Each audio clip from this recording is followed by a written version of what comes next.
There we are. Here we are. Welcome back to the Saturday Night Shootout, the Primetime Racing League. Another Saturday night of some super speedway action. A pair of races once again tonight. Last week, it was Greg Lovell and Randy Waugh who were able to get it done at Daytona and Primetime SuperSpeedway, respectively. Tonight, who's it going to be? Going to be one of looking like probably 27 drivers that could potentially get it done here tonight. And hey, it's super speedway racing with some of the best super speedway racers in the entire game. That's what these guys do week to week, day by day, even for a lot of these guys. And I think that, hey, as we saw last week, these guys are going to be putting on a heck of a show. For 40 laps here at Daytona to start with, 3x on the pit frequency, so there will be pit stops galore.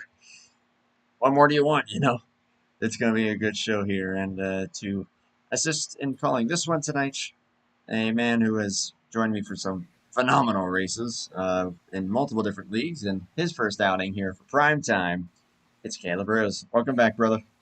It's great to be back, and very, very honored to be up here in the booth here for Prime Time. Definitely going to be a bit of a new experience for me, but it's NR Online racing all the same, and it's been a fantastic run of it so far.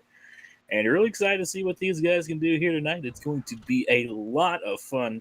Here, you got 2 races in store at Daytona and the Primetime SuperSpeedway, and it's going to be very, very fun and very, very interesting to see how these races will play out. Right, and qualifying currently taking place. They Lotto qualified last week. This week, they are letting these guys turn laps. I'm pretty sure, from what I remember, they alternate it every week. 1 week, they just Lotto it. They skip the qualifying section, and wherever you end up is where you end up. And then the next week, you'll get to qualify, and vice versa. So, see who's going to end up on pole here in about a minute. As everybody's turning their lap times, not too surprised to see the levels up toward the top so far. It looks like we had a last-minute addition here. If Dan's able to connect here real quick, that'll be a level trifecta, as we are familiar with those guys. The Big Stone Gap guys. And they always get it done here on these super speedways. Of course, we'll expect Denny Carroll to be up there with them and being a part of that group. However, as it stands right now, your pole sitter, assuming nothing changes here in these final 30 seconds, is looking to be Rodney Sullins, number 38, 0.02 of a second ahead of Brian Lovell in the 44 for that pole. 0.02. That's just how close it gets here. And heck, we got 21 drivers who've turned lap times. They are all within a tenth, pretty much, from a 49.450 down to a 49.575. Can you get any closer than that?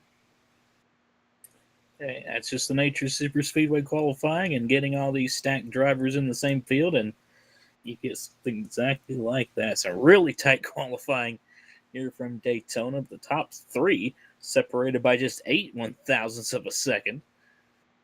Definitely shaping up to be a very interesting race, no doubt about that. No doubt. So Solon's on pole, Brian Lovell second, Greg Lovell third, the winner of this very race last week. Tim Anderson will be starting on the outside row 2 in the 33. He made a lot of noise last week. We'll see if he can convert that to a good result here tonight. Ken Roberts in the 55, starting P5. RJ Cabana, the runner-up from last week in the P6. Runner-up, I should say, at the Talladega race. I might be using the phrases Talladega and Primetime interchangeably because they're basically the same track. Danny Carroll 7th. Josh Slocum running tonight here. He'll be starting 8th. The Talladega winner, Randy Waugh, 9th, and Gary Heiser round out the top 10.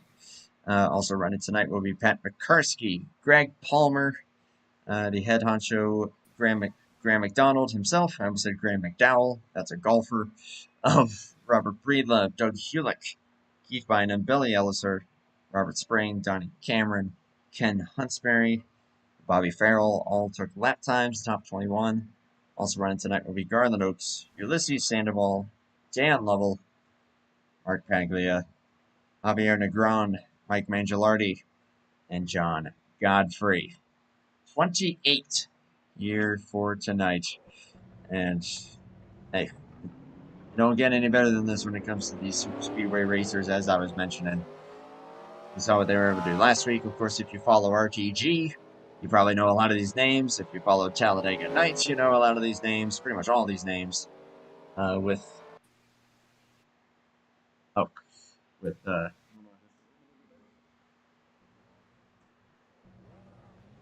some cables there. But yeah, Talladega Nights, RTG. What do they all have in common? They all run dedicated super speedway series. Well, these guys know a thing or two about drafting and pushing and knowing how to go 3 wide. Don't know if 3 wide would be the best idea at this particular track.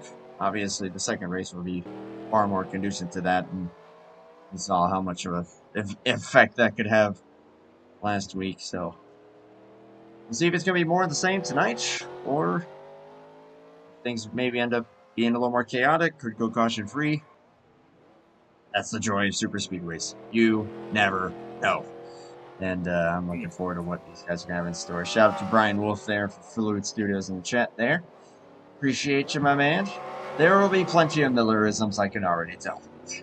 To those who don't know, a Millerism is what Brian and I feel like maybe some others have coined me getting a little excited during moments without me trying to raise my voice and thus not anger the apartment neighbors.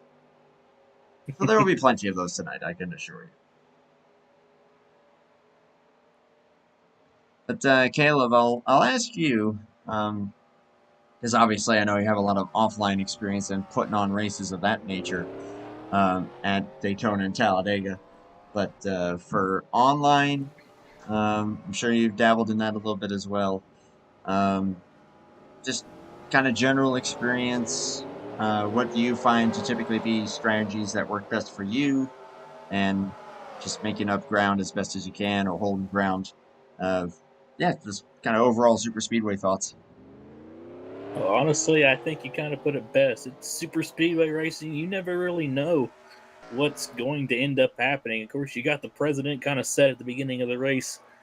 You know, we've got a set window to pit and everything, and it's going to definitely be interesting to see all that, how it'll play out. But still, it's super speedway racing. You know how it can be. There's definitely going to be that risk of cautions in the air, and I never really know how these races can play out. Never really know what's going to happen. So, honestly, with super speedway racing, you kind of just have to go with the flow a little bit and try and potentially play a bit strategically and set yourself up to potentially put yourself in a good position to maybe try and fight for the win once it is crunch time. But yeah, just like I said, going back to what you said, you can never really tell what's going to happen in races like these, and that's honestly what makes races like these so much fun, so exciting to watch, and honestly just so exciting to race in as well.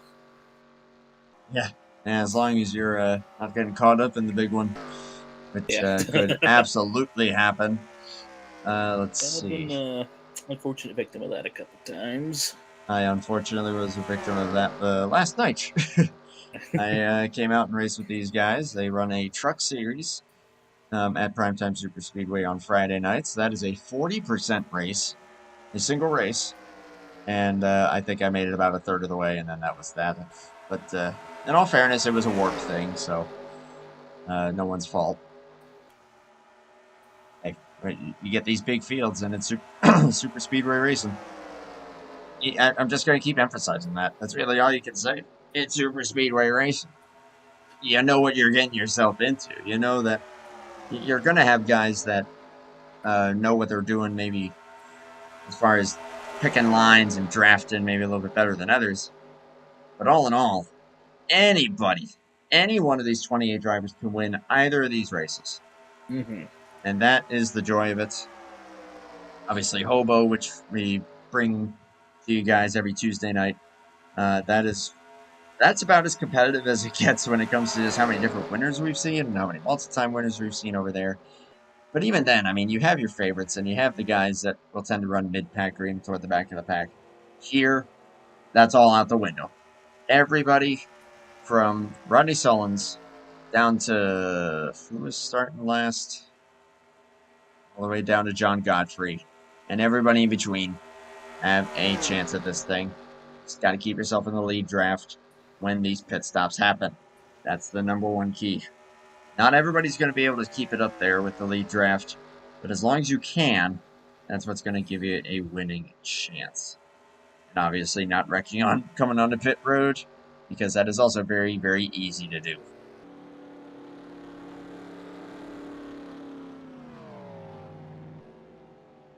Goodness gracious, I think Denny Carroll just tried to commit murder on pit road. Also, That's a flyer of a pit stop, though. Yeah. Holy moly, I can actually see Ken Hunsberry's car now. It took me that many attempts. Hey. But now we can see it. And I'm so sorry for that for last week, everybody, but we've got all the cars now that we'll be able to see. This is going to be a good race. I'm excited. And hey, whatever happens in this race, you'll be able to throw it out the window once the race is over, because then you got to reset and do it all over again at a whole different track. This will be 40 laps, like I said, pit window 12-ish, give or take. Heck, we saw guys right on the edge of how much fuel they were willing to put in the cars last week, and some guys ended up running out in the last lap. So that's going to be something to bear in mind as well. Is if you end up risking maybe trying to take a little less fuel at the end, and then you end up taking much too little. Drivers, especially on ×3. That's difficult to judge for these guys who are generally used to running 2x, with the pit window at Daytona being about 20 laps. As the field is gridding up onto pit road. Let's get you guys live picture here. Daytona International Speedway. Nighttime racing. I'd love to see that. Rodney Sullins on the pole. Brian Lovell to his outside. Start your engines. 088 starting in third, looking to go back-to-back at Daytona. Tim Anderson in the 33 there on the outside. As the field rolls, this will be our last primetime broadcast for a few weeks here. I am going to be unable to broadcast the next 2 weeks. And then after that, there will be 2 weeks of special online races happening, both of which I'm going to try to participate in. One of them being Nate Balzer's breast cancer awareness race, and then the David Cannon Memorial Race the following Saturday, if I am not mistaken. I may have those two backwards. Pretty sure that's what that is, and I'm going to be attempting to participate in both of those. Nate's putting on a good deal with that one, and then of course, David Bones Cannon, one of the lead admins over at RTG, passed away suddenly a few weeks ago. So these guys are going to be paying their tribute. Including Rodney Sullins, who is starting on pole here, and also yet one of the top dogs and admins over at RTG, Rolling Thunder Gaming. Always like to send our shout out to those guys. And the operation that they put on is incredible.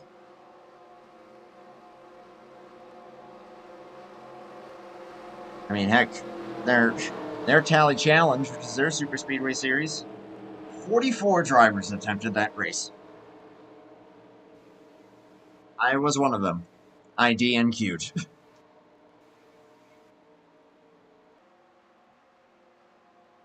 Here we go. 40 laps on the ticker. Pace car is going to make the turn on a pit road, and for the first time tonight, and the second night of the season, we're going to be green flag racing here. Race 1 of 2 for the night. For night 2 of season 6. Boogity boogity.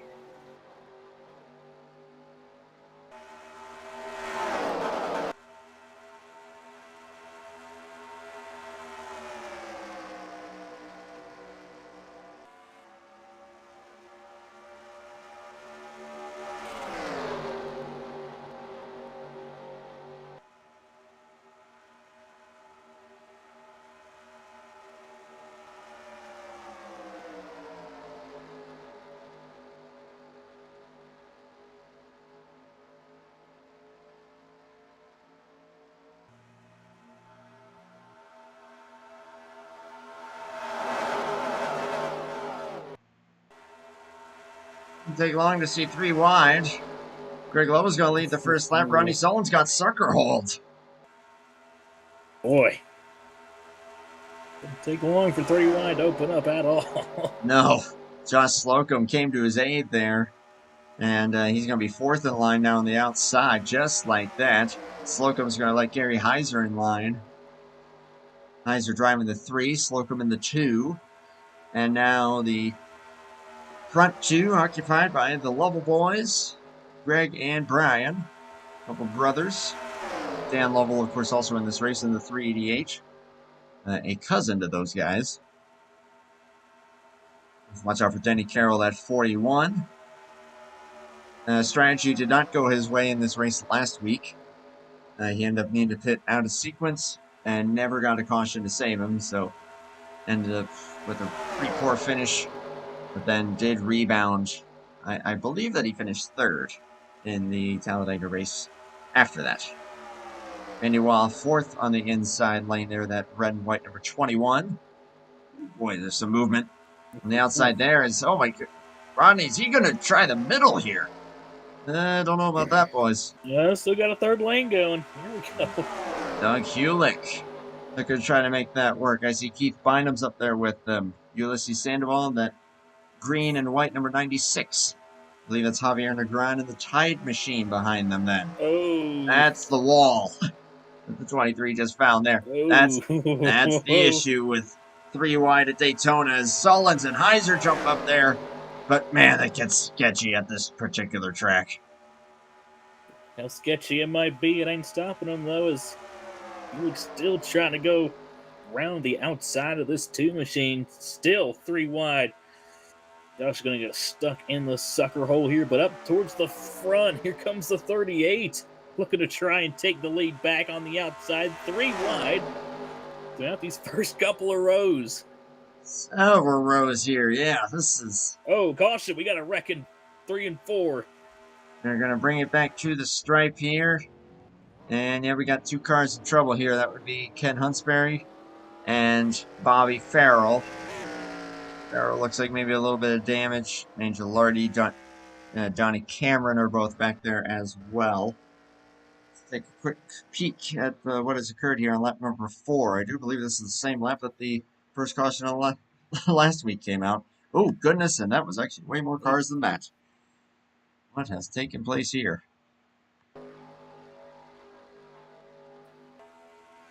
Look here. Oh, big check up there on the inside is what caused that. Yeah. Yeah, there goes the 029 spinning through the grass. And Huntsbury there. Let's take one more look here. Yeah, it looks like Billy Ellisor may have started to check up there on the bottom lane. As yeah, they all kind of got a little stacked up there, and then just the accordion effect sent everybody into a heap of trouble. But toward the back of the field, and doesn't look like too many guys got severely damaged out of that. Maybe the 7 a little bit. Let's see what kind of shape he's going to be in when we go green here. In the meantime, though, everybody coming down pit road. Some staying out.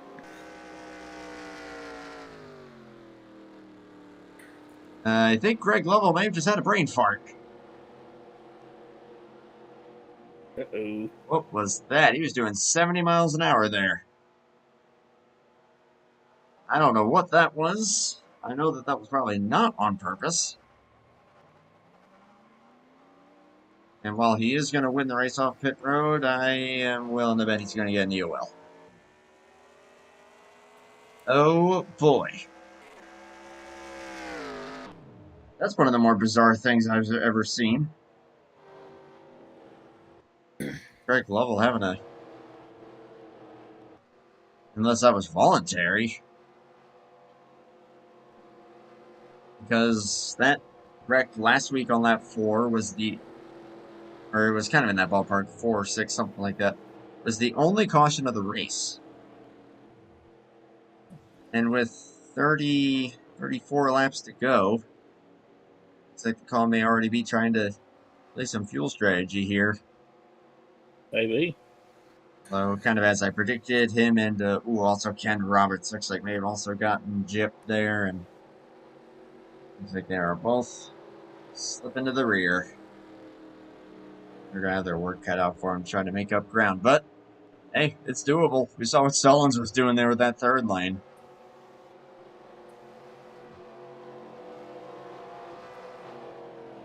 That's kind of what I was touching on pre-race, though. It's never know what can really happen here with these super speedways, so just kind of got to go with the flow. Strategy is constantly changing and constantly evolving too, as we got probably multiple different strategies in play now, as it looks like a lot of these guys that stayed out are going to come in here a lap later. Get some extra fuel there in the tanks. Every little bit helps when you're on 3X. Smokes Billy Illusaur and Huntsbury. There's Greg Palmer bringing it in once again, along with the 3D8 there. That's Dan Lovell. Trying to send on him. There he is. Awesome looking monster machine. Do you believe that's a Trans Am that he's driving? If I'm not mistaken. Not really something you see every day. As always, got to send a shout out to Mark Paglia's Lotus scheme. It's always awesome to look at. Lights are still on here, so we still may see some strategy end up coming into play here with Keith Bynum having yet to pit. Everybody else has come down and at least taken fuel. It's always when I start the stream that the yawns tend to come on because my body's like, can we go to bed now? But it's like, no. We got a show to put on here. We're gonna have some fun in the process.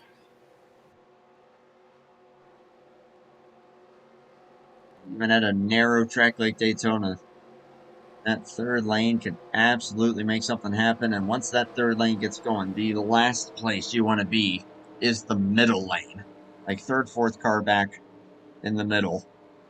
You're just trapped. There's nothing you can do. There's nowhere to go. You really can't get any kind of a run going. That's just no man's land at that point. So that's usually where things get a little sketchy with, obviously, guys trying to hold their lane as best as they can, but also trying to find a slot to fill in, either outside or inside, or else you're just going to be playing, well, this is where I'm at. Not to mention how stressful that position is to be in.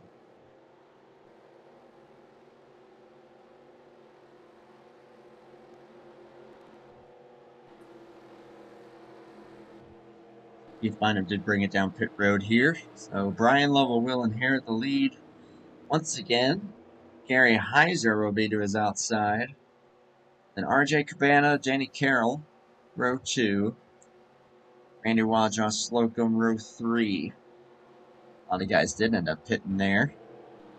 Top off with fuel. Watch for the 088 and the 55 on this run. See what kind of ground they might be able to make up. Although Greg does have Dan with him, so that could play into maybe some teamwork. Garland Oaks back here, John Godfrey, a couple guys that can mix it up when they're up there.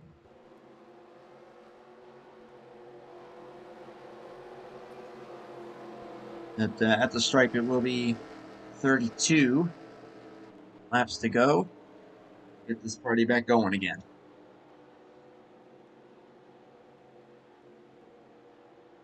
Pretty much everybody now should be good on 2 stops.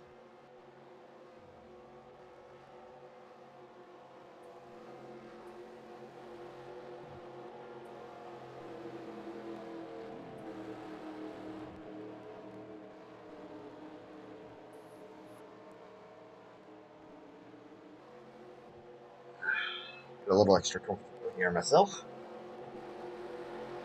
There we go.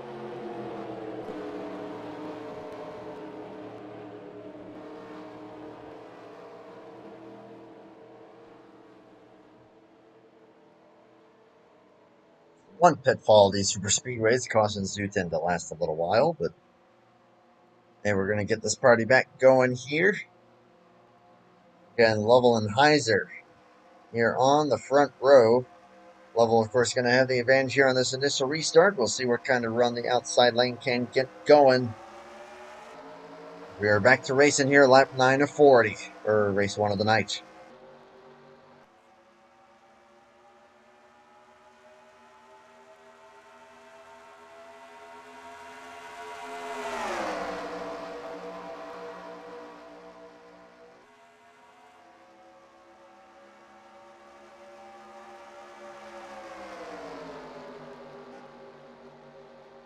With the 44 clear, is he going to opt to stay on the inside? Looks like he will, as the run is going to start to come to the outside lane.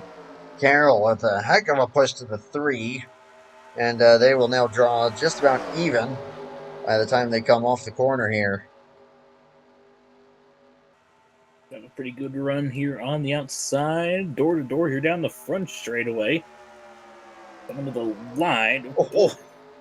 The guys are, Heiser barely had 2/1000ths of a second at the line. Wow. Oh my goodness. That's easily the type of finish we can see. Towards the front. As we remain 2 by 2. Quite a ways back here. I see Bobby Farrell there in the 7. He's still in the lead. Oh, that's going to be a big one there. That is multiple cars flying. Oh, boy, that was just one bad bump at the front. And that's going to send a lot of these guys in trouble. Ken Huntsberry, what a slide there. Garland the notes. Tim Anderson, Hulick. The big one arrives all the same. It sure did. Wow. What happened there? That was at the front. I think bad bump to Heiser. That's my only guess. Let's find out.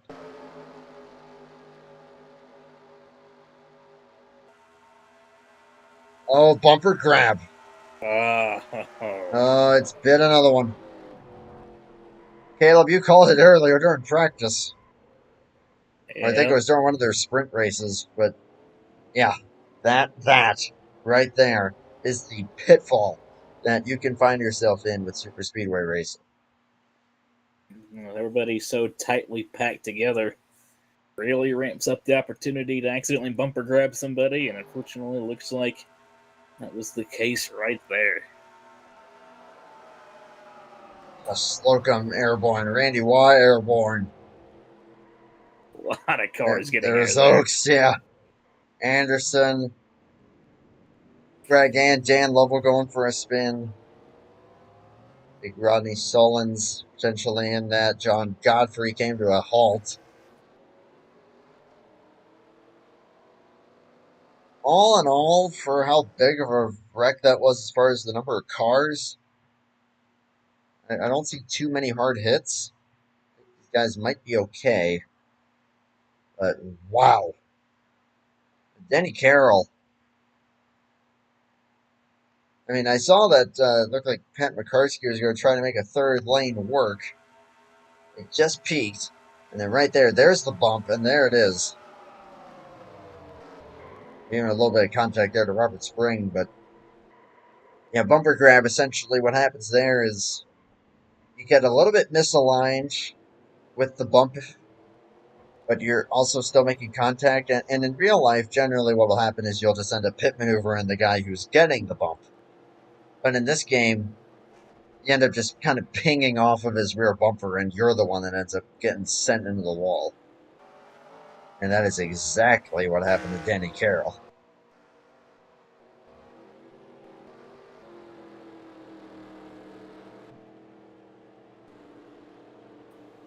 Once again, some mixed bag of strategy here. May end up reshuffling the field here, along with, of course, the fact that a lot of guys that were in the top 10 there end up toward the rear thanks to getting spun around in that one. But again, aside from cars going airborne there, I don't think it's going to be too catastrophic damage-wise for a lot of those guys. We'll obviously have to wait and see. I know that Bobby Farrell, if he was able to keep up in the draft there and was not holding anybody up, hoping that'll be the same case for everybody else.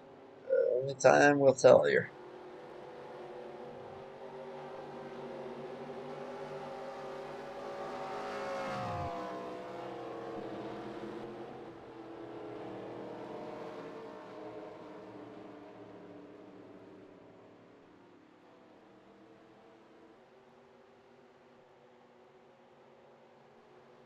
So under this lengthy caution here, of course, just nature of Daytona.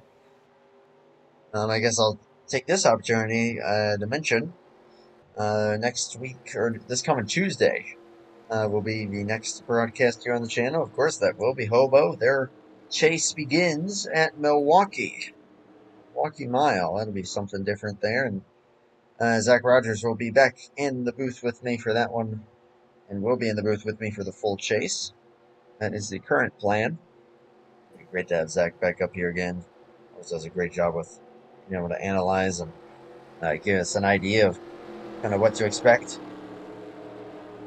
Like I said, next Saturday we will be off, as I will likely be, probably, at Maple Grove Raceway, as well as the following Sunday. But that will not stop me. The Sunday stream will not stop me from, or the Sunday race. Goodness gracious, Andrew. 14th will be Portland for Fast. That is on the books. I will definitely be making it back in time for that. Just couldn't guarantee that I would make it back in time for this one, so that fell.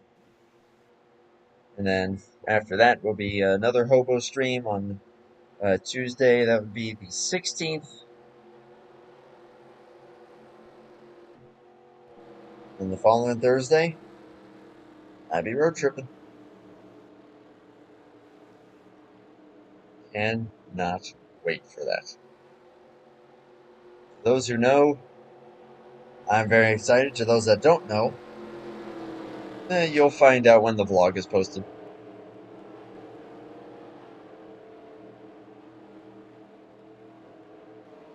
Meanwhile, my coworker Caleb here has got his own offline stuff going on. I know you're over there at AG the channel. You got a lot of different stuff going on right now, and it's pretty exciting. Yeah, the latest truck race in Michigan was absolutely bonkers. I can attest to that. Haven't seen that one. You said the next race that'll be going up is Bristol. Mm-hmm. That's That going was to a be fun one awesome. as well. Go subscribe to AG the channel. Go show Caleb and my friend Alex some love there. Of course, Nathan Stapleton also putting on races over there. Well, yeah, while you're at it, go subscribe to NS Racing 97. Awesome stuff for NR offline. If you want more of the online side of things, obviously here, but also TarnationTV, Flatout Racing Network, JoJo Network. It's going to be a part of that clan. Let's see, Brian Lovell will be the race leader here still. RJ Cabana to his outside now. Graham McDonald will now be third. Robert Breedlove up to fourth. And Keith Bynum, Johnny Cameron. That goes to the front that we've seen those guys so far. Still coming to the halfway point here in about 6 laps. 26 laps to go when we take the stripe this time. And after what we just saw, boy, who knows what's going to happen here.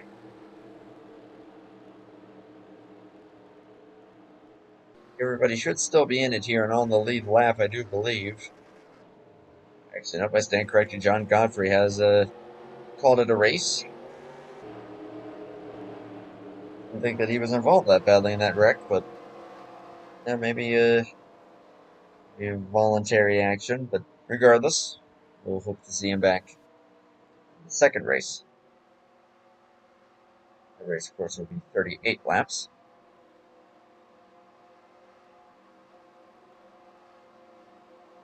His car back down pit road, and Get her back going here. Green flag. Up in the air here. Not the best start there for Donnie Cameron. Going to hold up the outside just a little bit. We're going to check all the top three have broken. Top three, top five have broken away here. Top five honestly got a crazy jump over the rest of the field. Javier Negroni are getting a run. Like they're going to reel them in relatively quickly here. Oh, yeah. Yeah, for sure. Again, unless some of those guys are damaged. I know that I do believe Cameron was involved in that. He's getting a shove from Bobby Farrell, and it looks like that car is still struggling a little bit, so let's see if that remains the case, or maybe just a slow restart.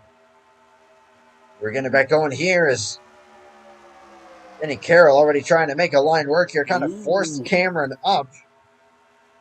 It's going to force it 3 wide. And it's going to put Bobby Farrell in the middle. You got some cars following suit. You got the 28, you got the 21. Trying to follow suit there in the middle. Oh, boy. A few guys doing it further toward the front now. Keith Bynum. He's not content. He's going to look for this race lead here if he can get the proper shove from RJ Cabana. Oh, if he doesn't get a little swirly there. That is not what you want to see as the pusher. Or Grant McDonald pushing up into you. Super Speedway racing as a whole is just so dicey. Just one wrong move, one tiny miscalculation, and you potentially even run the risk of potentially taking the entire field out. Yeah, we saw that just a few moments ago with what brought out the last caution. And yeah, that 63, he's got some twitches going there. Making me just a little bit nervous, but heck, it's not hindering him very much. He's going to get the inch ahead for the race for the lead. Time being. We got a third lane forming up again. Let's see Sandoval leading that line. His teammate Garland Oaks trying to push him, and Denny Carroll says, "I'll take that." Oh boy! Whoa. RJ trying to slide it behind, but it's not going to work, and we're going to end up with Keith Bynum in the sucker hole. Whoa. Oh boy, 96 ended up down there. Garland Oaks said, "I'll save you." Still the first half. Yeah, still not quite to halfway. These guys are getting crazy up here. It's the first half of race 1. Oh man, that was almost a moment there with Sandoval getting into the 63. Cabana now getting the shove from Breedlove on the far outside. Ken Roberts with them. But with how dicey all it is back there, and they are well aligned on the inside, Brian Lovell is saying, "See you later." For now, although Ronnie Solins is saying, let me get in on this. And Greg Palmer with him. That's going to be a pretty deadly duo if they can get another car with them. Oh, if Cabana doesn't push up. Breedlove, Roberts in a bad spot there, far outside. Billy Ilster's going to try to come to their aid. Gary Heiser right behind Ulysses Sandoval. Or no, that's Denny Carroll, rather, excuse me. Cars look similar from a distance. Inside lane's getting really formed up here, although there's a bit of a gap forming. Band on there on the inside. Bynum may have tried to kind of let them in line there, but you can only hold that gap for so long before you got to go, and Bynum's going to do that. Robert Spring down there is 74. Yeah, right now Solons and Palmer are both thinking, "Come on, guys, get up here, help us out a little." Palmer giving a massive shove there to the 38, but when you're only 2 cars, there's only so much that you can do. Maintaining their speed pretty well, though. Right now it is all Brian Lovell up front. Graham McDonald, Javier Negron in third. So far, looking pretty good there for the Tide ride. Top 5 round out by Mike Mangialardi and RJ Cabana as they run. Now the outside going to start to form up with Sandoval and Oaks and Breedlove with them. 5 cars, that might be enough to maybe try and make up some ground here. The time will tell as second half has now officially begun. Starting to make a bit of headway here. They've got a good run there down the backstretch, starting to creep up through the field a little bit here. Turn number 4, they've gotten past the 63. They're getting past the 889 and drawing even now with the 29s. So they are making headway. That's the thing with the outside lane. As long as you have enough cars up there with you, that is actually the preferred lane to be in based on grip. It's the combination of the shortest way around and where there's way more grip. On the bottom, there's a little bit less. The car will want to push up a little bit if you're not ready for it. You got to give it just that little bit of extra wheel input, and that will hurt your momentum just a little. That's why you see some big runs going off these corners, especially off turn 2 when it's just the back stretch and there's no dog leg to kind of even it out with the shorter way around. So that's why you see these runs, but you still got to have enough cars to do it. And now they're down to 4, but still remain even between Solons and Mangialardi for the 4th position. They're remaining even right now, maybe trying to pull ahead ever so slightly. Yeah, that loss of one car there did cost them quite a bit of momentum trying to hold on here, as now they're looking to try and get to the quarter panel here at the 40. If they can get there here, maybe off of turn number 4. A lot of movement going on here towards the middle of the back of the pack. You ain't kidding. Still got, at minimum, one more stop to go. Potentially 2. We've got 17 laps to go. If you have to pit before lap 28, you are not making it. Flat out, end of story, as far as I can tell with it being on 3X. If you can pit past that, you'll be good. That, of course, is just based on the very little experience I have with 3X in these particular races.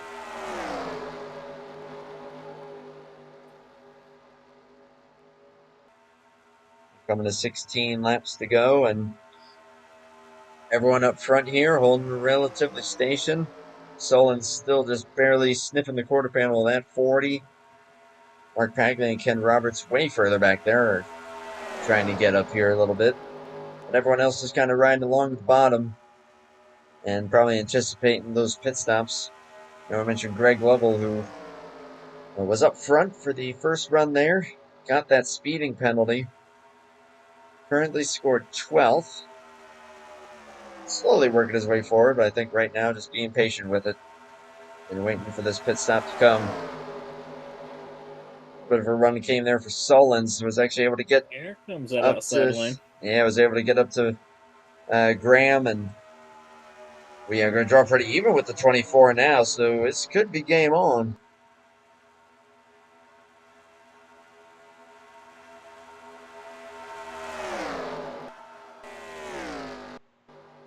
They get to the quarter panel of 44. I think they got it.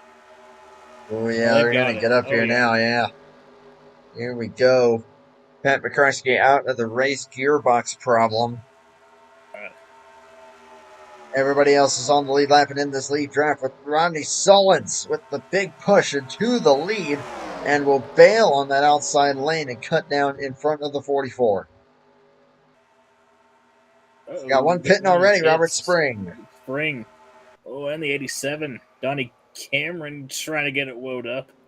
That was a little bit of a missed time there, but got it woed up. No harm, no foul. And he pushed out to the lead. And the same maneuver down to the bottom. Now it's going to put those Team Wrecking Ball cars 1-2 on the outside. There's Sandoval. Ulysses Sandoval and Garland Oaks. Sandoval with the push. Is he going to do the same maneuver here? I think we got some more cars pitting here. I think Brian Lovell just let Keith Bynum down. We're going to see some pit stops here. Oh, yeah, here we go. Here we go. That's This is going to get ugly. Oh, no. Ulysses into the grass along with Oaks. Some door slamming, Oh, some no. cars going around, including Lovell. Guys are trying to get to their pit stalls in time, and unfortunately, just nowhere for anybody to go. Oh, and Garland looks backwards in his pit stall. Garland is backwards. It's not just busy on pit lane, it's rush hour right now. It is rush hour, and those guys are going to have to save fuel to make it to the end. Greg Lovell, Tim Anderson, Dan Lovell have stayed out. And I imagine they're going to be bringing it in this time, and indeed they will. But they're going to have the advantage here because it's just the three of them. Be a little more aggressive coming on the pit road here, and I think it may pan out for those guys. Ooh, Keith Bynum, a little sketchy there. Goodness. That caused him quite a bit of momentum here on pit exit. He's going to get swarmed by a few guys there. Everybody's going to try and reconvene. Palmer and Sullins find each other. They're going to get gained up on here by Graham McDonald, Josh Slocum, Ken Roberts, RJ Cabana. They're going to catch them. See with these top three. Well, yeah, they're going to have a nice healthy little gap here for the time being. Oh, Graham McDonald. Oh, yeah, he took the runs. Save there by Slocum. Very impressive. That should have been a wreck. That two-car was sideways. And he's got the run on these three as well. So Graham McDonald will go to the lead. Coming to 11 to go. But I imagine everybody's still going to have to pit again. Especially for all those guys that came down lap 27. Definitely going to be very, very sketchy. The guys like Greg Lovell, Dan Lovell, Tim Anderson, those guys who pitted a lap later, definitely have the opportunity to maybe push it a little bit harder here. So I'd definitely watch out for these guys here in this final run. Yeah, fuel going to be a big question mark here. We got 11 to go officially. And it looks like Keith Bynum, well, unless Gary Heiser, he may be able to hold on to this draft. I don't know. Yeah, they're forming single file up here. I don't think he's going to be able to hold on. They're starting to go after each other here. Oh, yeah, unless they do that. That'll help. RJ Cabana's going to try and go for it. On the inside, Ken Roberts. Tremendously. Going to do the same. Oh, boy, here we go. Three wide. Nearly three. We are three wide. Well, Gary Heiser's looking at that going, all right, sweet. I'll be able to catch up. Heiser's definitely going to catch back up to this field, so it looks like, barring anything crazy happen, looks like we're going to have 11 cars potentially fighting it out for this win. 10 laps to go here at Daytona. Fuel a big question mark. Oh, no! Ken Oh, Roberts one's blown it! Are you serious? There is not a guy that I've seen blow more engines than him in my life. I kid you not, he's probably blown an engine in half the races I run with him. That's unbelievable! As we just checked on Mark Pegley, and he just about went through the grass. Well, To Brian Wolf, if you're still watching, there's your Millerism for you. I stand corrected. 10. 10 cars in the lead draft. Oh, Ken. That is such a heartbreaking moment there. Hey, that sucks, regardless. I just know him. That is just, I cannot believe how often that happens to him. That's insane.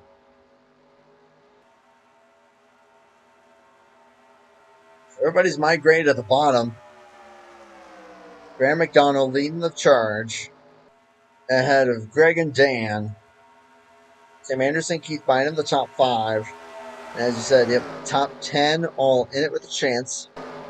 Josh Slocum, Javier Negron leading the pack of 5.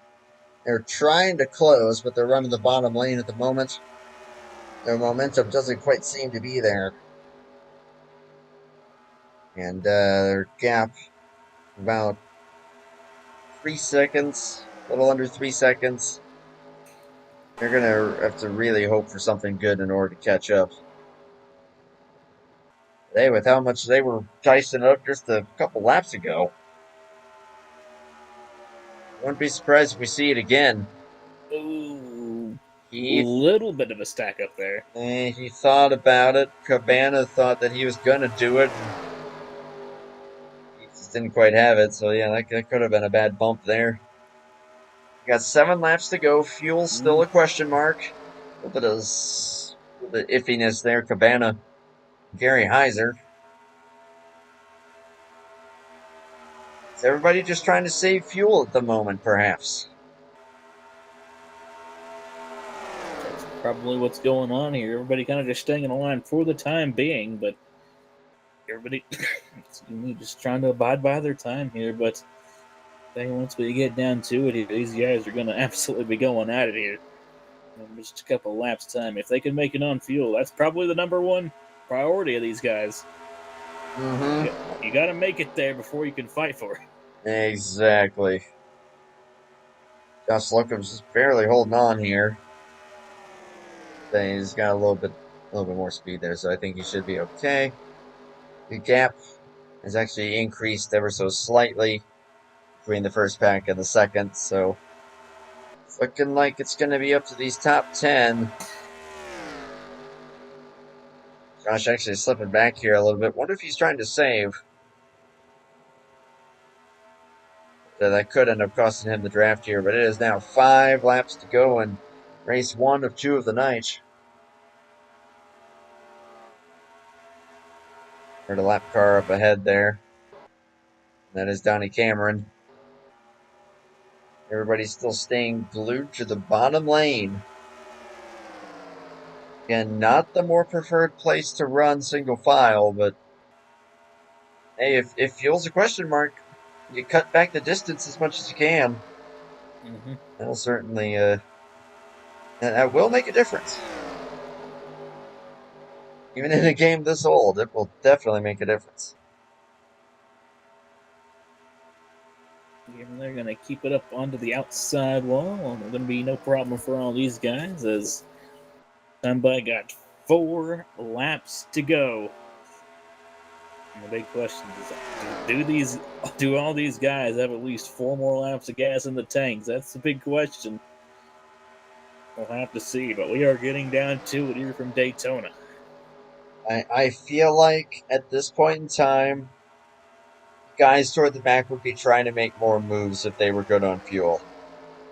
This is telling me that they might not be. As they catch Garland Oaks. The bummer there for the 67. Coming to 3 to go. Uh-oh. And we're down to 9 cars in the draft. Siokim's in the pit lane. They did have to bring it in. So yeah, he tried saving and it wasn't enough. And I do believe that he pitted with pretty much everybody in that giant pack there with 13 to go. So that could be the first domino. Uh-oh. Greg Lovell goes high as he's got company with him there in the form of the 388, the 33. Whoa. Major shove to the 24. That was almost too late.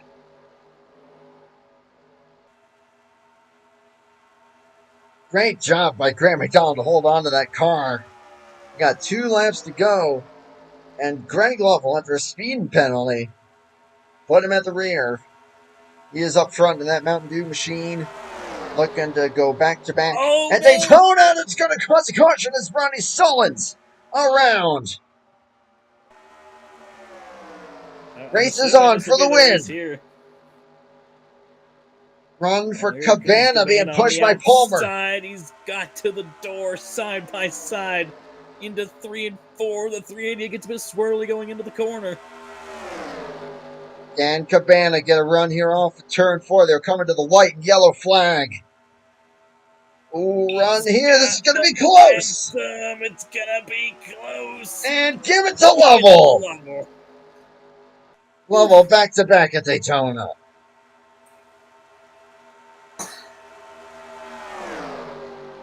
That's 7/1000ths of a second. 7,000. Oh, man. That's awesome. They're going to check up here for the pace car. We'll see what happened to Ronnie Sullins in just a little bit. But hey, fuel not a question mark anymore. Keep it on the clutch and make her around, and you'll be just fine. But I'm willing to bet that everyone was just going to go ahead and stretch it, regardless.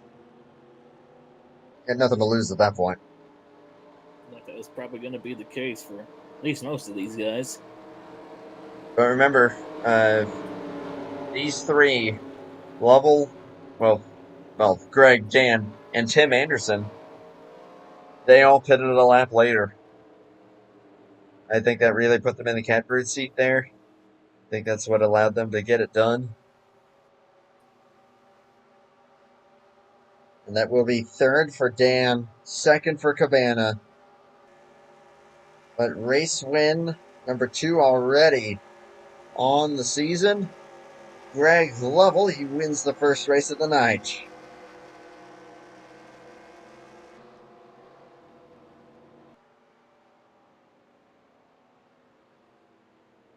What a way to start the night out. We still got one more race to go. Yeah, we got 38 laps at Primetime SuperSpeedway, this league's version of Talladega.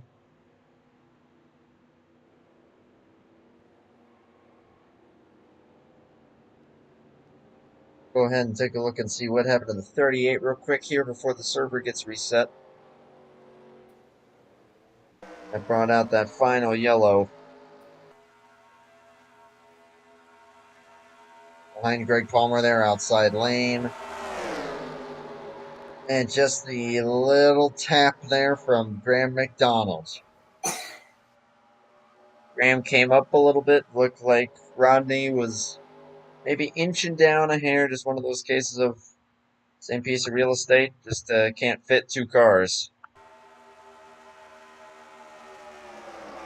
Yeah, more so 24 coming up. Single car incident. Lucky to keep it below the apron there when the second pack came around. Rodney ended up calling it a night right then and there.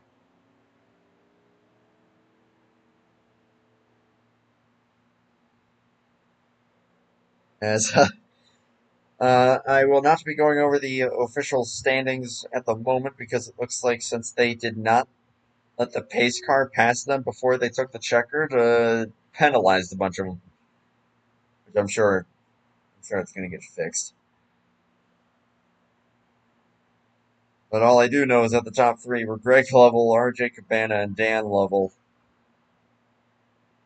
And we'll get a quick word with those guys in just a little bit. I'm sure they're kind of sorting things out at the moment. It looks like the top 5 will end up being Greg Palmer and Tim Anderson. They will finish 4th and 5th. Keith Bynum and Graham McDonald 6th, 7th. Gary Heiser, I do believe, will be 8th. Javier Negron, Denny Carroll. I do believe that'll be the top 10.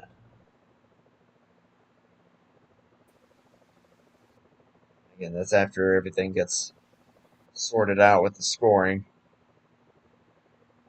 But, boy, that's Daytona, and as you said, we still got another one left. But, Caleb, that's one race in the books, and that had quite a few moments in it for sure.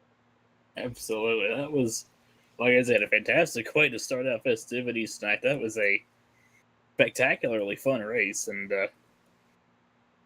have just so much going on, and cannot wait to see how Talladega will go after a race like that, because I could kind of talk about it. At a track like Daytona, 3 wide's kind of whiskey, but at Talladega, 3 wide might just be the regular. Oh, it's going to be nuts. I can already foresee it. Looking forward to it. In the meantime, though, we got some guys to maybe just get some quick words with here. See if I can grab Mr. 388 here. Where is he?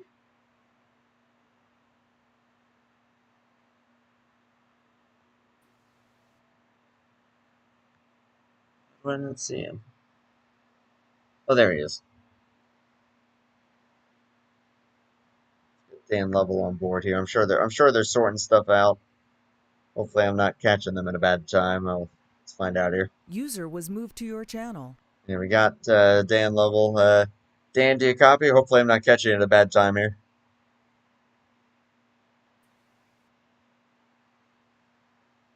Dan Level, do you copy?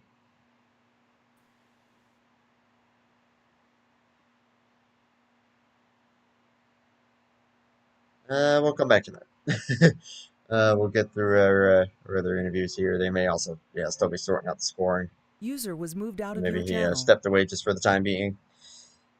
Let's try Cabana. 7,000 short of the win there. User was moved to your channel. Here's RJ. RJ, do you copy? Yeah, I'm here. Thanks. Now, 7,000ths of a second there at the stripe going to the white and yellow flag. I know, I'm sure that scoring's probably getting sorted out at the moment, but just that close to getting it done there on Greg Level, but still, awesome job. What was it like getting the heck of the push there that you were from? I think that was Greg.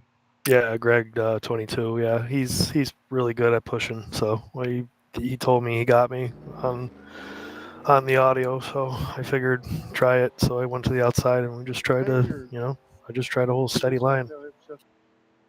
You held it pretty well and steady there. That's 2 second place finishes in a row, technically, if I recall correctly from last week. Yeah. But coming up to this race here, with it being Primetime SuperSpeedway, any different expectations here since we're going to the wider track?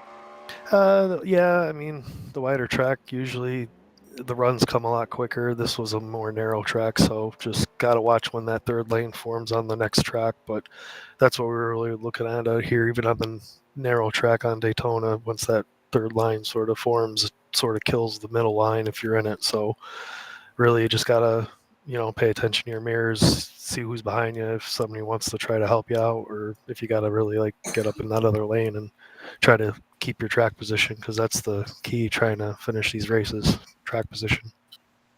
Right on. Caleb, any quick questions or anything for our second place finisher? No, appreciate it. Thanks for broadcasting. Appreciate it. You guys are doing a great job. Just shout out to my sister-in-law Holly, my wife Crystal, my kids Jack, Luke, and Wes. Appreciate it, guys. Seeing if Caleb had anything, but no, that's perfect. Great job, my man, and best of luck on race number 2 tonight. Appreciate it, man. Thanks. Hopefully, we'll talk to you again. Yes, sir. There, and then we'll get User was moved out of your channel. Greg down here, real quick. Maybe his name is actually Caleb. I don't know, or unless I said RJ by accident.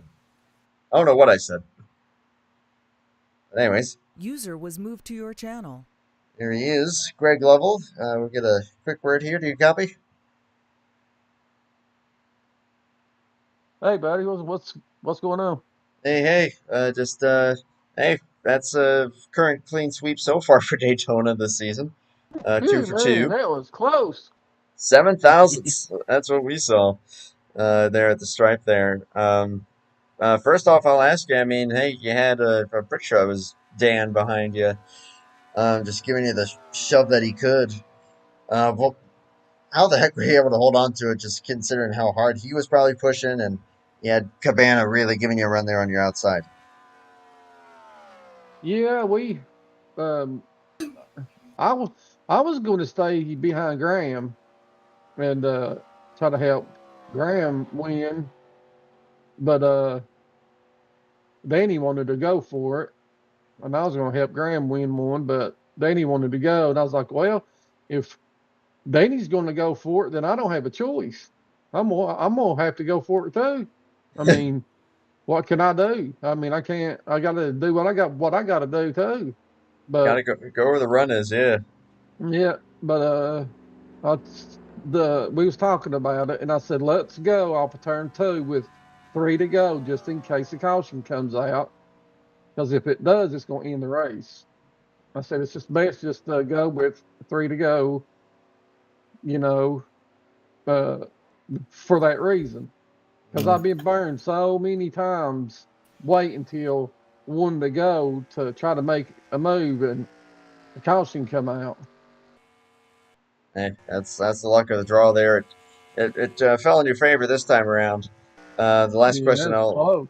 yeah, that was close. But last question I'll ask you there, was everybody good on fuel to the end there, or we were kind of debating about that?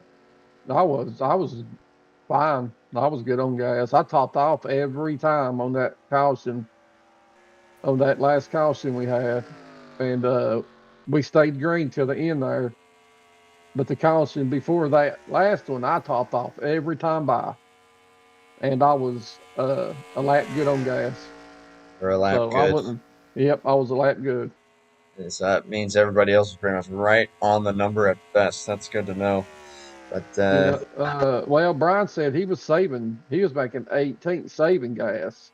hmm, So and he went in with 13 to go. So it's kind of hard to make 13 laps, man. I mean, you got to save a little. You got to save a little bit to yeah, make 13 laps. It ain't. You can't just stay in the throttle. If you're running up front and just in the gas the whole time, you're going to be real close on being short at the end. tough to save fuel on 3X especially. Oh Uh, yeah. we'll see if Caleb, you got any questions for our race winner? Not much really that comes to mind, but that was a fantastic performance by you out there, and that call to go for the win there with 3 to go, just in case there was a caution coming out. That was a great call there, and lo and behold, got the caution and ended up getting the win just barely. Should also throw in there, but man, that was such a fun race to watch, and definitely got to give you a lot of credit there, especially after kind of getting EOL'd there in the early stages of the race. Came back after that, marched your way through the field, and managed to take home the victory in the end. But that was a fantastic race, and cannot wait to see what you can do here in the second race as well. Yeah. You know why I got an end along the line penalty? I wouldn't think. I don't know why, man. I had a brain fart. I went down pit road doing pace speed. I saw you doing 70. I was like, that's not right. I said, what? Brian said, Greg, what are you doing? I was like, man, I don't know. I knew something was up. There was no way. So I've never done that before, man. That's the first time I've ever done that. That was so embarrassing. It turned out to be a blessing in disguise, I guess. yeah, Well, I was in the back anyway when that caution come out, and I was like, well, I'm back here anyway, so as as long as those lights stay on, I'm pitting every time by, because I knew if I did, we was going to go back with 26 to go, and I can make it on one stop. So, and the guys that stayed out couldn't. There's a bunch of people that didn't top off on gas. it panned out beautifully for you. We'll let you get back up there here in just a moment. But as per usual, if you want to give any thoughts or shout outs while you're here, you have the floor. Did y'all see the the race where we didn't wait on the pace car like a bunch of boneheads? But anyway, um, I give a shout out to y'all. What's your broadcast thing called again? Top dragster. Top Top top dragster. top dragster. Okay. Yeah, I'd like to give a shout out to y'all and you and Caleb. I don't know if I know Caleb or not. Do I know Caleb? Probably not. Although it's funny, we found out he lives an hour away from you. From me? Yeah. Well, where you live at, Caleb? Harlan, Kentucky sends love. Harlan, Kentucky? Mm-hmm. Oh yeah, you're just right up the road from me. Yes, sir. Yeah, you're right close to Pound, ain't you? Mm-hmm. Yep, Pound or Whitesburg, Yep. Kentucky. Yep, you're right beside of it. Oh, that's so Pikeville, funny. close to Pikeville. Are you past Pikeville? No, we're further south. Okay, yeah, okay. That's what I thought. But anyway, I give a shout out to Graham and for the if for the series and just all the admins. Keep it up, guys. We got a good thing going here. Hey, glad to be a part of it. Best of luck here for race number 2. We got about a minute till queue here, so best of luck. Oh yeah, and I want to thank Randy Wall for paying for the broadcast. Thank you, Randy. Right on. Best of luck, man. All right, buddy. Get Greg back up User there. was moved out of your channel. Sorry, Dan. We missed you, but yeah, don't want to hold things up too much here because we are deep into a quick practice session here for Primetime SuperSpeedway. Of course, this league's version of Talladega. It's nighttime. It's a little more patriotic looking, and some other special decals in there as well. Some other guys are also breaking out a different scheme than what they ran in the first race here. So, man, there's some awesome looking cars out here. I know a lot of these have been painted by Rodney Sullins, but of course, a lot of guys have chipped in to User do a lot joined of your these channel. cars. Knock, knock, knock. Ah, there you are. Wasn't sure if we would have time, but sorry I missed you the first time. No problem. Oh, hey, they're giving you some extra time. Look at that. But Mr. Dan, third place, and pushing the ever living heck out of Greg. But according to him, you were the one that wanted to make that move there to try and go for the win. Oh yeah, He was content to stay put. It sounded like. yeah. He scared the crap out of me because he moved up coming off of 4. Well, through the trial, he moved up high in the outside of that bottom line, and me and Timothy were nose to tail shoving each other, and I just about got to him before he moved back down, and I hollered at him and said, "Get back down here, Greg, or I'm gonna spin you," because I couldn't slow down. Timothy was pushing the snot out of me. Yeah, you guys were all nose to tail there. You were the 3 guys that pitted a lap later. So Greg said that you were about a lap to the good on fuel. At least he was. I would imagine the same would have applied to you guys, and that probably would have been the race winning strategy regardless. But kind of the Yeah, we don't mentality like going to. behind that. Sorry, I didn't mean to cut you off there. Yeah, No, we you're good. didn't. We don't like to bank on cautions. You know, just so happens one did come out with about a lap and a half to go, but still, we don't bank on cautions. So we were calculating 13 laps, per fuel run, and we were right on that window. So, we just didn't. We stayed out that extra lap, even though I was sucking fumes going into the pits. We stayed out and risked it a little bit, so make sure we had enough fuel. And it panned out beautifully. I guess my last question there would be if Cabana wasn't on the outside there, would you have gone for it? Yeah. I love it. Yeah, well, I'm gonna go for what I can get. I told Greg, I said, if you don't go outside, I'm going to, and I'm gonna beat you. I get that Pontiac up there and fighting for the win. I love it. Oh yeah. I'll see if Caleb, any questions or anything for Dan?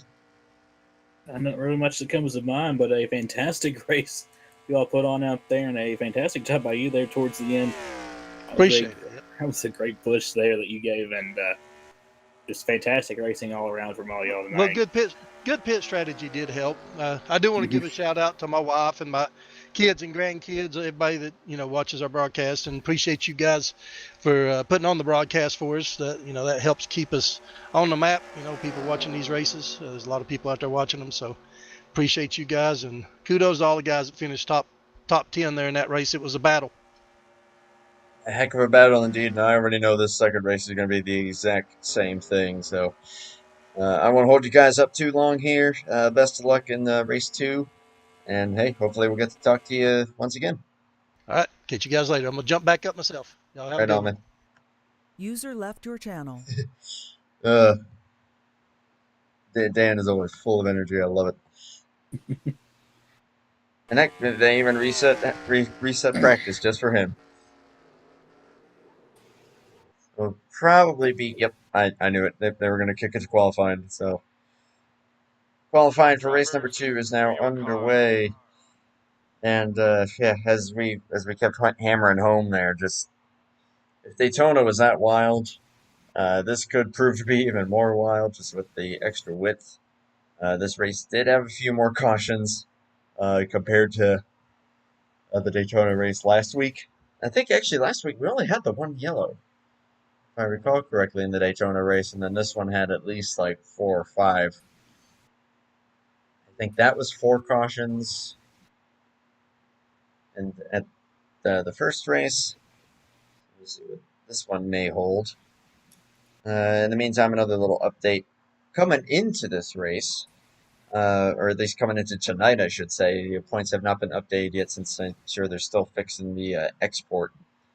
But Randy Waugh was leading the points ahead of Greg Lovell, Mark Paglia, Nate Balzer, and Ulysses Sandoval were the top 5 after the first 2 races ran last week. Obviously, that's going to be shifting quite a bit tonight. Of course, Greg Lovell is inevitably going to be the point leader after that race.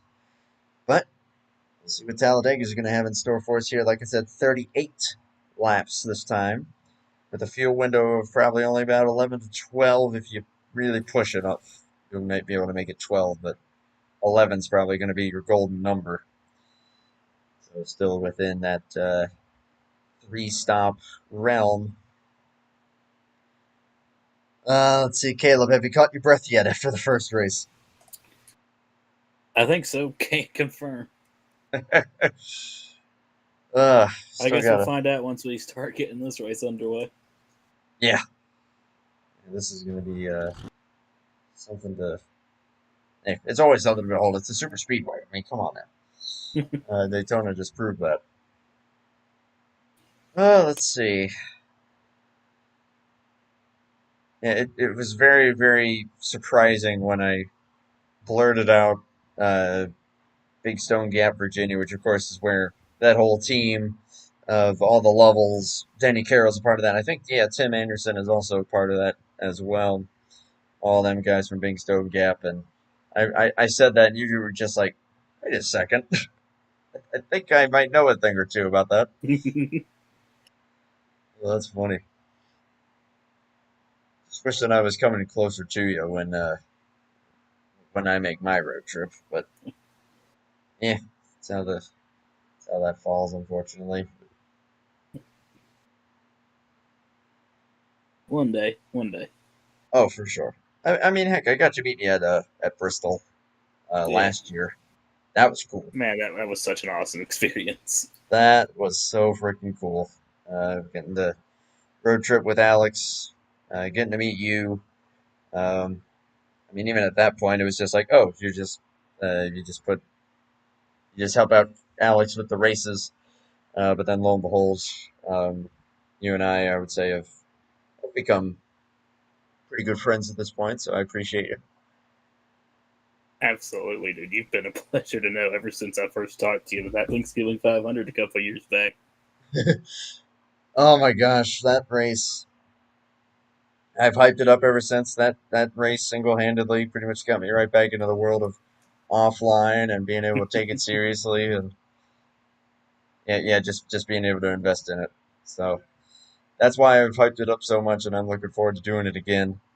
To those that don't know, yeah, Thanksgiving 500, one of the biggest races on AG, the channel, and I got to co-commentate it last year, and holy moly, what an experience that was. And Caleb was up there with me, and hey, I'm hoping that it's going to be just as much fun this time around. Qualifying complete, and wow, look at these times.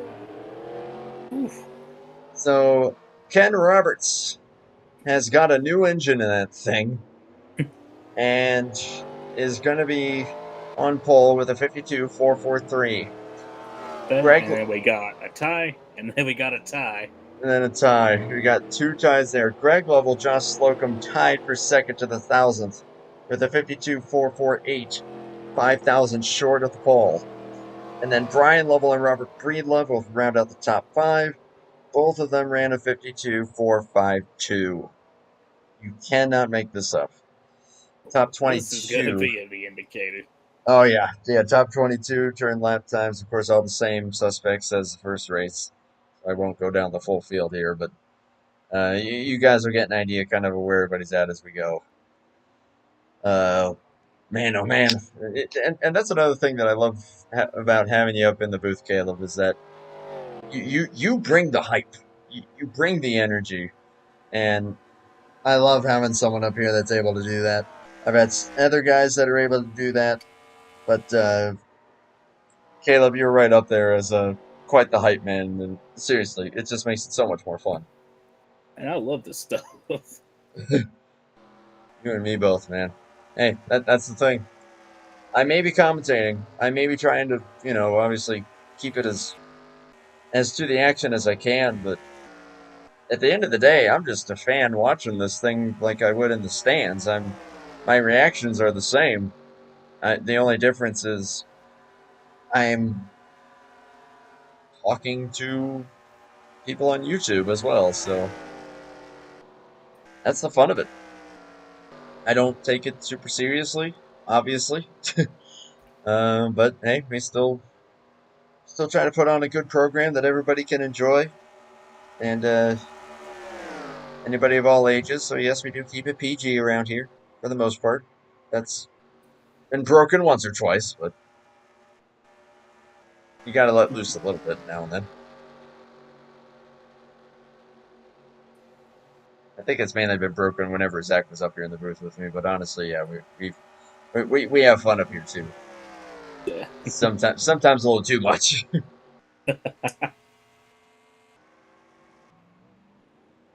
Man, I still remember back when I was little, when I was playing games like NASCAR 2011 and Inside Line, I would always subconsciously just start commentating out loud. Oh my gosh, that's the kid thing to do. Like, I remember being a little kid, and I had a good handful of NASCAR diecast. That too, yeah. And I would just be pushing them around on the ottoman as if they were going around the track, and I would be commentating. But in reality, I didn't know what I was saying. I don't even remember what I was saying, but it probably had nothing to do with real racing. I would probably say something like, I don't know, Bobby Hamilton had a stuffy that he slept with or something. I don't know. I'm just pulling that out of thin air. I have no idea what I would say, but it's funny that Bobby Hamilton scheme or that car was the very first diecast that jumped into my head that I had at that time. Rare D machine. I'm pretty sure that was the same one that won the Talladega race in 2001. I remember I had 4 diecasts. It was the first 4 I ever got. It was, I think, a Jimmy Johnson 2011 Lowe's car, a Jeff Gordon 20, I think maybe 2010-9 DuPont car, an old silver Dale Earnhardt car, and a program car from the Bristol race in 03. The first diecast that I remember having was a car. Oh goodness, they are wrecking up on Trip Road. Was a car that was just all sponsored by Dodge. It was just black with Dodge logos everywhere, pretty much on the hood, on the doors, on the roof. It's just a Dodge car. I have no idea where it came from or what it was, what it was meant to be, but that's the very first diecast that I remember. And then the second diecast that I remember is the 55 Bobby Hamilton Square D car. And then after that, I probably, even before I was 10, I probably had 20 diecasts, but I didn't care. I didn't care that they were NASCAR or not. I just knew that it was, I just knew that they were cool. That's what I was too. It wasn't until NHRA drag racing that I finally, properly, I would say, followed it and actually started recognizing drivers. And Doug Colitto was my man. I don't know why I chose him, but I did, and so damn cool that he's still racing and won the championship last year. I remember I would collect diecasts like left and right, but I never really seriously watched a race. And then my dad took me along with him to the 2013 spring race, and the rest was history. The rest was history. As we are gridding up here to get the second race started, I will conclude this little trip down memory lane with one final really funny story. I think it's funny. My dad probably doesn't, but I think it's funny. Oh, boy. Very first race I ever went to was the NHRA Nationals in, I wanted to say 2005 or 6. And it was on qualifying day. And I'm pretty sure that they had a bit of a delay for rain. And, Average Bristol experience. Yeah, average Bristol experience, average Dover experience, too. But then they got going, and they were running Pro Stock. And Pro Stock was fine. I mean, it was loud for me at the time, but, you know, I had earmuffs on. And then Top Fuel came up. And I was not ready for that. That was not a pleasant experience, and I just remember it being terrifying. I know that, but you know what? That was that was the first time with that experience. I went back to a smaller event, like maybe 5 years later, in Maple Grove, and that I loved, and I've been hooked ever since. I make it to the Nationals every single year, and I'm going to be going for Elimination Day on the 14th. And I'm definitely going to be there for Elimination Round 1 and 2. And I'm also saying that for anybody that is watching and is going to be there on Elimination Day at Maple Grove Raceway. Let me know. We'll try to find you. Yeah, brother. Bristol coming up next weekend. Really looking forward to going back once again. It's just doesn't really matter how many times you experience. Just every time you go, it's just nothing beats going to a racetrack and actually seeing it for yourself. If there is anyone, I doubt that there are many, but if there is anybody watching this stream that has never been to either a NASCAR race, an NHRA race, heck, your local dirt track, I should still probably try to make it a point to make it to my local short track. I haven't done that yet. Just do it. It is such an experience. It's amazing.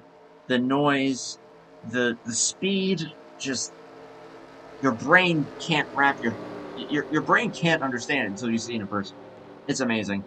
I really recommend doing it, and especially going to an NHRA drag race, because Top Fuel dragsters and funny cars will wreck you in the best way possible.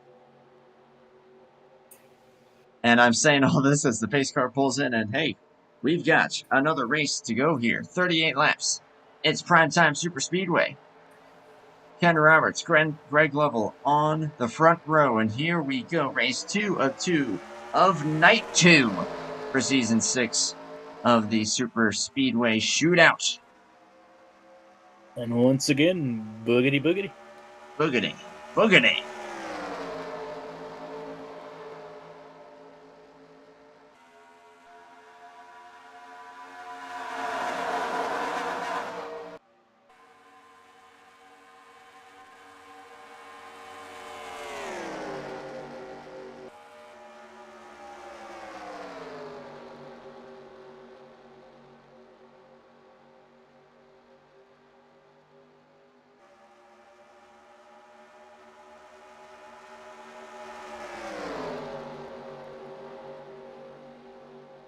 Nobody getting put in the sucker hole this time.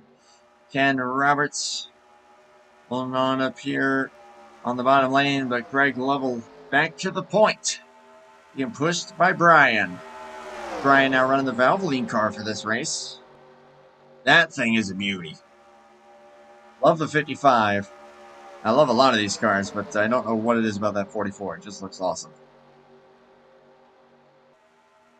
Already seeing 3 wide here as they go down the back straightaway, already trying to get that third lane formed up. Well, 21 there of anyone going to jump there to the outside, getting a good push here as they head into 3 and 4. And like I was talking about pre-race, potentially maybe expecting 3 wide to possibly be the norm here. Starting to see it early on as we got more cars here jumping to the outside. Julik almost hit the wall. He jumped up there so fast. Cabana's going to go up there. And poor Keith behind him is stuck in no man's land. Kind of like we were mentioning earlier. But oh my word. It does not take long, does it? Absolutely not. See, now that middle lane where both the Lovels and Tim Anderson are, that fizzled a little. Although Mark Pagley is going to try to help them out. And actually, Roberts and Slocum... Nope, Slocum back down to the bottom. So they've actually migrated up there to where, once again, the more grippy lane is that middle. That's where you want to be primarily. And obviously the bottom is going to be the shorter way around. So kind of the pros and cons there. The runs at the far outside can generate are absolutely insane. And I feel like if they keep it together up there, where Cabana and Julik are, Cabana's going to be up here soon enough. Oh, goodness, if they don't go 4! Whoa. Hang on. Sandoval, that was not a place that I'm sure he meant to go. I just got a little squirrely there and tried to hold on to it, but now the middle is prevailing for now with Ken Roberts and Mark Pagley up to P2. That Lotus machine, we did not see much of him at all at Daytona. Right now, already second and looking very good pushing the 55 and getting the shove from the 088. Nice to see that Lotus machine up here. That's an absolutely beautiful looking scheme right there. And looking to try and push Ken Roberts out here in the lead, but behind this top 4 almost. It's getting quite wild here. There's still 3 wide behind all these guys, and despite being on CTS physics, some of these guys are still hitting 200 here down the straightaways, so guys are absolutely flying here around the Primetime SuperSpeedway. Cabana, they're going to jump to the middle. The 23 is the leader on the outside. As the Lovels duck low and are going to take the point. Back away from Roberts. Josh Slocum with them. And coming to lap 6. We're already halfway through the fuel run. And that inside, trying to hold its own. The far outside is fizzled. Julik slipping back. Pat McCarsky, 5th car on the outside lane there. Furthest we've seen him up here so far tonight in either race. Robert Breedlove now going to aim for lane 3 with Cabana. Ooh. And Billy Ellisor also up here in the 26. He is the 4th car on the inside, the Coors Light machine. Great to see him up here. Oh my goodness gracious, this is going to get very interesting if Breedlove gets a shove from Cabana at the right point. We are going to have ourselves a dogfight for the lead. And again, it's this early on. And these guys are going all over the place. Already seeing some fantastic racing here for Primetime SuperSpeedway. And I got 3 lanes going here. That outside lane looking to try and make some noise here, but kind of spin back a little bit as that inside lane is formed up really well here. How about this 26? 4th car in line there on the inside, looking to try and make some noise. I mentioned there in the 33 right behind him. Going to give him a push here down the back straightaway. McDonald there in line right behind them, but trying to maybe rally up a little bit there again on that outside lane, but that inside looks like it's where you want to be here right now. Yeah, the thing at this point in the run is, oh boy, pit stops are coming really fast. I don't know how long we're going to want to be up here trying to make these moves, so that may already be on these guys' minds and trying to get down low at a moment. There in the 23 had a moment. Garland Oaks really had to get out of the gas. That was close. Ready to hold on to it so far. Everybody's still in this lead draft. Ken Huntsberry, Mike Mangialardi at the rear of it. As long as they can try to hold on to this draft, should be just fine. Just kind of check on through the field here so far. Down to 2 wide. Like I said, it's very tempting to want to make moves when you know that outside lane can work and work very well. But on 3X, you almost don't have a choice. It's like, all right, you got to make your move fast, and then if it doesn't pan out almost right away, you got to just abandon ship and get in position to try to pit as safely as you can. Pitting from the second lane is so dangerous. Do it, especially as long as you communicate it. But obviously, if you're pitting with a big group, who knows what's going to happen, because guys are going to be braking at different points. They're turning in at different points. Their pit stalls are in different places. As we got another one blowing up, that's McCarskey. That's one around, a couple around. Oh, that's going to be a crash as a result of McCarskey losing the engine this time. John Godfrey, Paglia's around. There's Denny Carroll in the grass further up the road. Garland Oaks may have also been involved. 97. This time with the random failure. Well, at least it wasn't Ken this time. Knock on wood. Knock on wood. If he blows up in this race, I will lose my mind. But yeah, there it is. And obviously, when your engine blows, you're out of power. There's no way for these guys to check up in time like that. That's just bad circumstance. There's nothing really anybody can do in a situation like that. That's a really tough break there for the 97 and just everybody else involved because, like you said, there's just nowhere to go, no time to check up. The car in front just completely loses power. At that point, it's pretty much just about a free-for-all to try and get around that car. Yeah, and on the inside lane, that's a worse place to lose it as well. When you're 2x2 like this, you can try to bail out to the outside a little easier, but inside, especially in the corner like that, and that's no man's land. Well, the worst is if you're 3 wide and it's the middle lane. Oh, boy. Very lucky escape for Rodney Sullins. A couple guys getting into the wall there.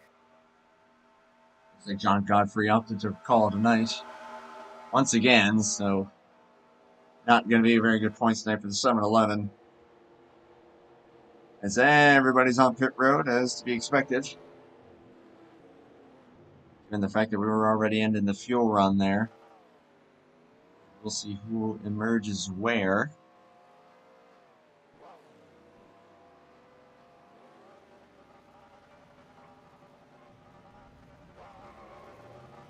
Looks like the levels will stay 1-2. Josh Slocum third. And Cabana and Breedlove at the top 5. Got up to that 931, getting up into the action here. He's definitely someone to watch out for if he's able to keep it up there in the top 5. I suspect him to possibly make some noise. Gary Heiser opting to stay out here for a lap lead.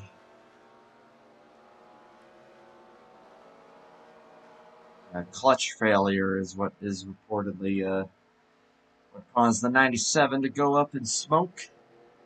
Kind of like the 55 did earlier. The 55, I was mentioning, like, I swear it's like half the races I've raced with him, he's blown up. He blew up last night as well in that 40% race that I was talking about. And it's just one of those cases of, like, how many blown engines can one person have? Because it's a random event, unless you're running open setup and you over tape. Then that can definitely happen, or if you're damaged. But just the number of randos that happen to that 55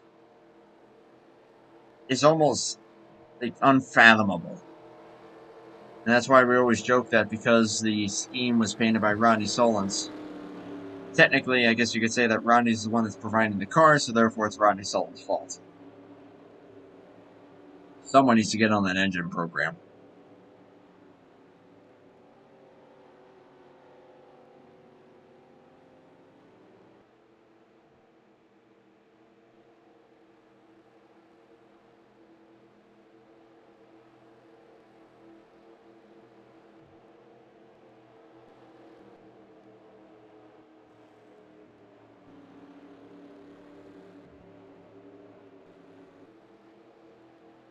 We got another lap under pacing here before we take one to green.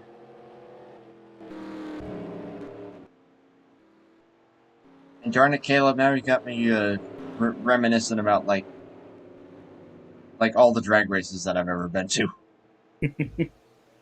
I have been to Maple Grove far more times than I've been to Dover, that's for sure.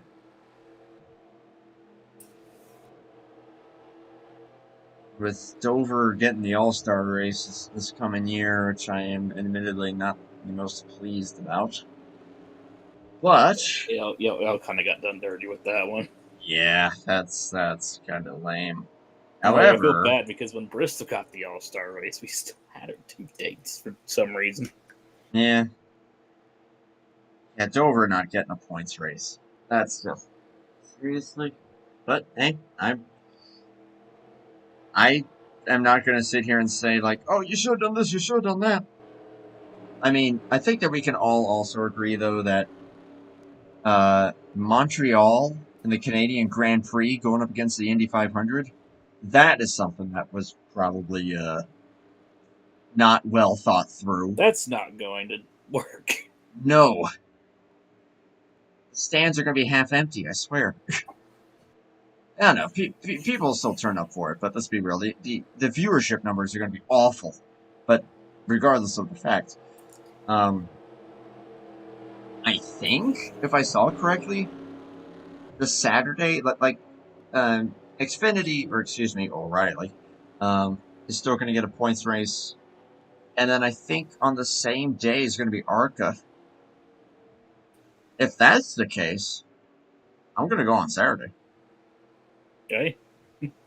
I'll have to double check and see if it's actually a doubleheader. If it's not, then Dover may be off the card next year, but like a doubleheader, ARCA, and I'm going to call it Xfinity for now, just because it makes sense.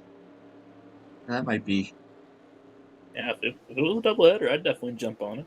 Might be a go, but yep, I've been to Dover probably 7 times now, I want to say. 6 or 7. I've been to Maple Grove countless times, not just for the Nationals, but for multiple different events. And I've been to Pocono twice, but only one of them was for a race. The other one was because I got talked into doing basically an Ironman race that was happening at the track, and I will admit it was actually a very, very fun and amazing experience. But wow, was I sore for a few days.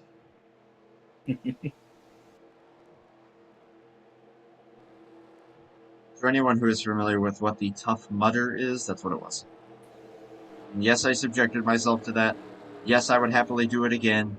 Yes, I think I was insane for doing it.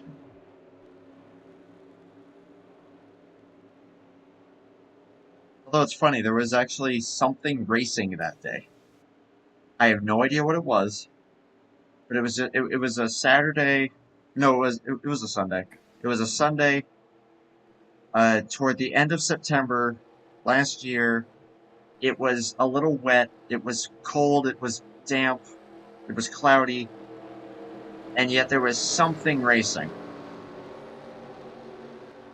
And I have no clue what it was. It sounded like they were like souped up sports cars or something. I'd be curious if anyone knows what the heck would have been racing at Pocono Raceway on in late September last year. This is what happens during long yellows. I just start rambling about nonsense to keep it fun. Here we go, green flag back there. Goodness gracious! Well, that was some bumping. Greg Lovell is going to benefit from that, at least for now. Although he may get swamped by his brother here on the outside if he's not careful. Let's see if he's going to stick with Slocum, who may also get clear. So, And guys are going to keep it to the bottom.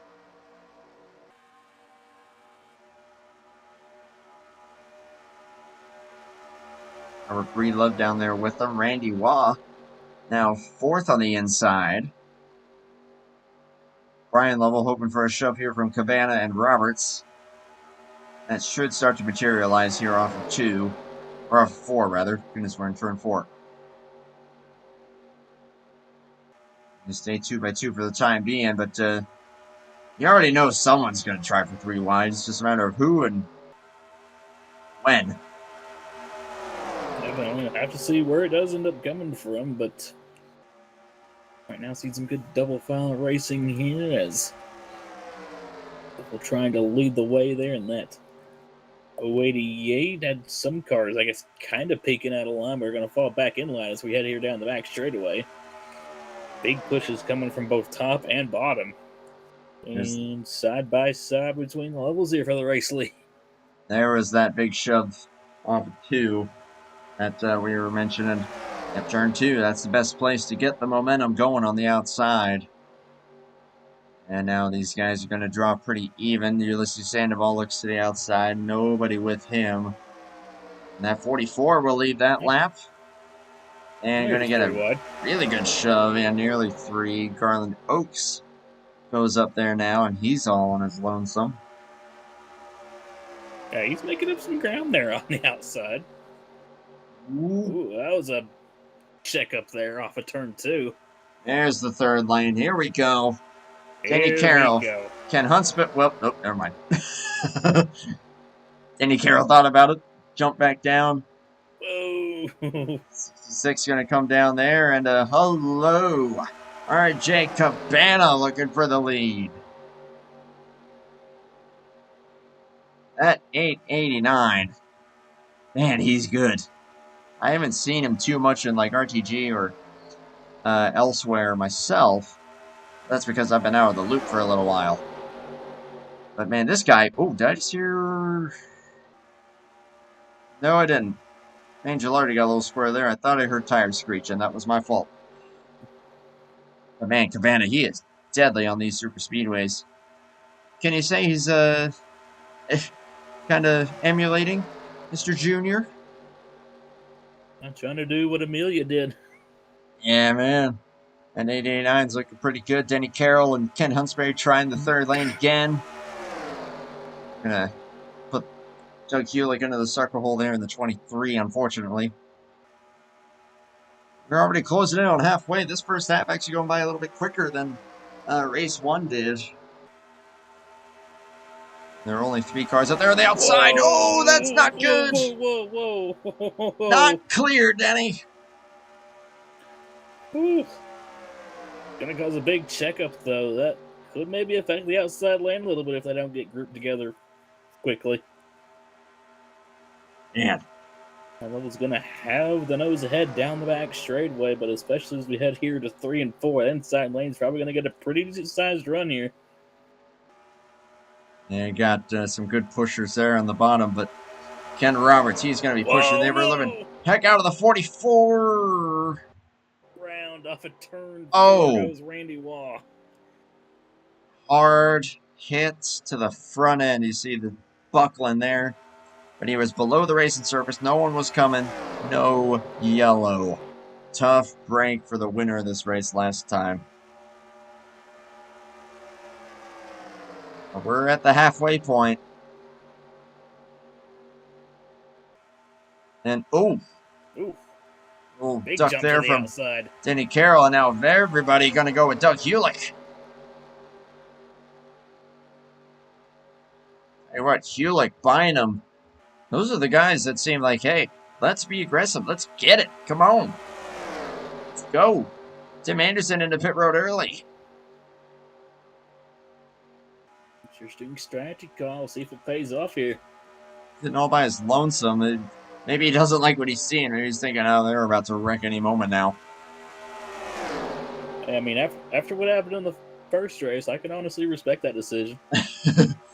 I agree. We're still at a 2-stop race from here. These guys, I imagine, should be able to go a few more laps. But not many, so the fact that they're this stacked 3 wide is making me a little nervous. Ken Roberts, Greg Palmer kind of stuck there in the middle, although now they're going to get Hewlick and Bynum in front of them. They so tightly packed together like this. It's almost like a Newton's cradle trying to push somebody. You push somebody up, they kind of protects the car in front of you into the car in front of them. It all kind of checks up back to you, checks you up, puts you in the clutch of the car behind you, get a push, and honestly, it's just kind of fascinating to see it all in play. And honestly, I don't really know what I'm talking about. No, that was perfect. That all made sense. And I can attest to the fact that when you are deep in a line, especially a line where you're going to get more checkups, like the inside where it's tight, it will catch you off guard if you're not ready. That's why you're almost better off just half throttling it. That's why guys in real life will separate themselves. And that's why they don't all run this close together until the very end. But these guys, hey, there's nothing to lose here.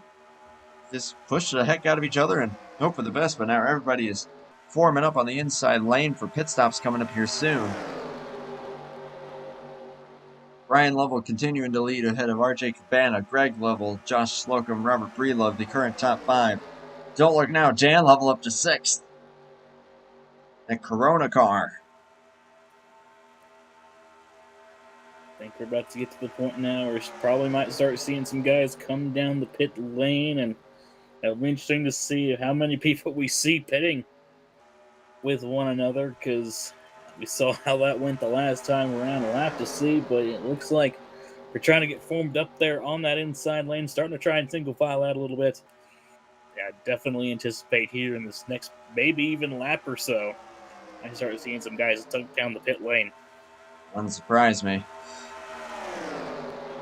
See, I think we went green on, what was it, like lap 11, 12-ish? So, yeah, we should be imminent. Obviously, Tim Anderson went off strategy and did all by his lonesome, and now every lap that he's out there without these guys pitting, that's just hurting him more and more. Randy Waugh still trying to limp it around here. He's lost a few mile an hour, but not too severe. Anybody this time? Looks like negative.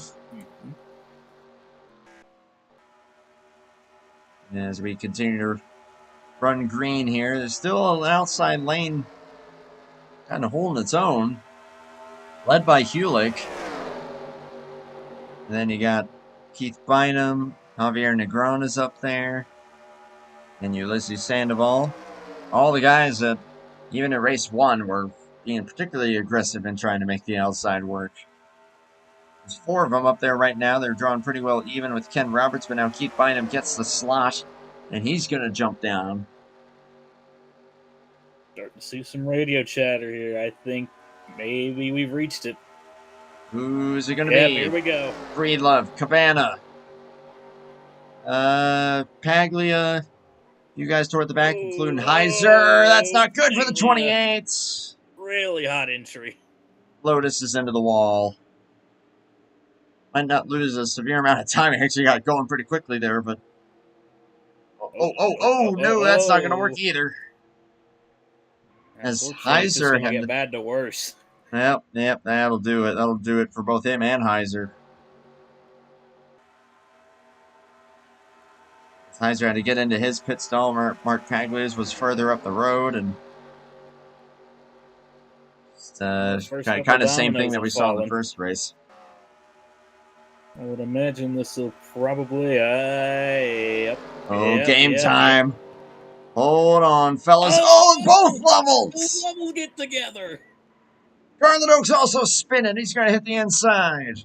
But, oh my. Oh, no. Brian Lovell spun when he was coming in for his green flag pit stop at Daytona. It's going to happen to him again, but this time it was because his brother took him out. But they were below the line, so no yellow flag. Still have a handful of guys that stayed out here, including Graham McDonald, Keith Bynum, Ulysses Sandoval, Mike Mangialardi have all stayed out. They're going to be pitting here with 13 laps to go. They're still going to have to pit, though. Here they come. Ooh, Sandoval being very bold and aggressive. Hold on. He held it. Woo! What? That's some car control. That. He got it down to speed. He held on, never clipped the grass. That might be a moment of the race right there. As everybody's going to start to form back up. Who is going to emerge where? We're still kind of sorting it out. As we had those guys that pitted first. They're breezed by Rodney Solins and Dan Lovell. Lovell's had extended stop there. Maybe serving a penalty, maybe taking Oh, repairs, maybe a bit of both. But speaking of penalty, I think Robert Breedlove got caught, and he's doing a drive-through. Yeah, that's rough there for the 931. That guy's coming off pit lane here. Those are the guys that stayed out. Looks like they're going to get pretty well swamped here, unfortunately. Save from Sandoval, though, is going to keep him in this thing. Let's see if see what they might be able to do. And they're still getting up to speed, so I don't think they're going to be able to hold on to this draft. So that 96 is junked. That was incredible. It's one thing that he held on to it. It's another thing that I am pretty darn sure he got it down to speed. Like, right at the proper moment. You could not have made that up if you tried. That was amazing. So like this is interesting. From scene in Spider-Man. So you've got R.J. Cabana now leading this race out of Rodney Solins. Randy Waugh, third in line, is not on the lead lap. He's one down. He got that damage repaired, and he's looking in pretty good shape, considering the fact that he's right in the middle of this line. Greg Palmer is actually third. Josh Slocum, Ken Roberts, the top 5, all in this draft. And Keith Bynum and Graham McDonald, they should be able to hold on. And they should be a part of this. Ulysses Sandoval is slipping. So he will not be able to hold on to this draft despite that amazing save. So he'll fall into the clutches of Bobby Farrell, Danny Carroll, and Doug Hewlick. Mike Mangialardi, Tim Anderson, who's also lapped down.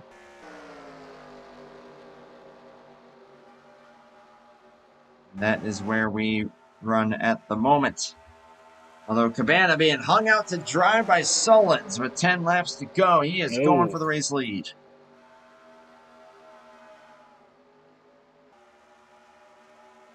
Now that's big for Solins. He now has a lap car between him and second place. Of course, obviously, all these guys are going to pit again, but actually, you're going to see some 3-wide here as Cabana from the lead to last in this draft. Actually, you know what? How about Sandoval? He's caught up. You're right, yeah. With them racing there for even just that little bit, he caught up. So he is in it with a chance.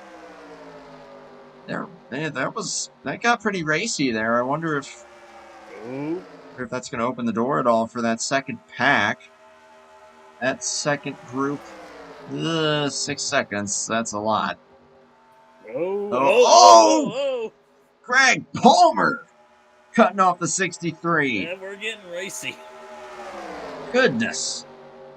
They must feel comfortable with that 6-second gap. Palmer's going for it here on Solins. And remember, 21 a lap down, not in it for the win at the moment. And all these guys are going to pit again. Graham McDonald's here. There's Sandoval there on the inside. Robert Springs, the lap down. He's the last car in this draft. Holy moly. Hey, I guess put yourself in the best position that you can. Excuse me, once that pit stop comes around, the more track position you have, the better off you'll be when you come down pit road to maintain some of that track position. But that's not going to work out. We got Keith Bynum going airborne. Coming up the track. Oh, watch out. Yellow flag should fly for this, and they will miss him. we're going to have a late race restart. Oh, boy. Oh, my goodness gracious. That just saved the levels. I might be able to make something happen here. But, oh, boy. What the heck happened there? Let's find out. Rodney Sullins, Keith Bynum ended up in big trouble. In big air. For the both of them. Let's take a look. Off of 4. Bad bump. A bit of a weird angle there, but oh my goodness, look at that. Oof, both of them almost went over. 38 tried to fly to Havana. See if this will maybe be a better angle here. Oh, yeah, it looks like awkward bump. Oh, awkward bump from the 21 and the 55. Set the 21 down and kind of got the 63. Again, just another one of those SuperSpeedway chain reactions there, kind of. And 2 cars that went airborne. Can't believe that more cars weren't in that.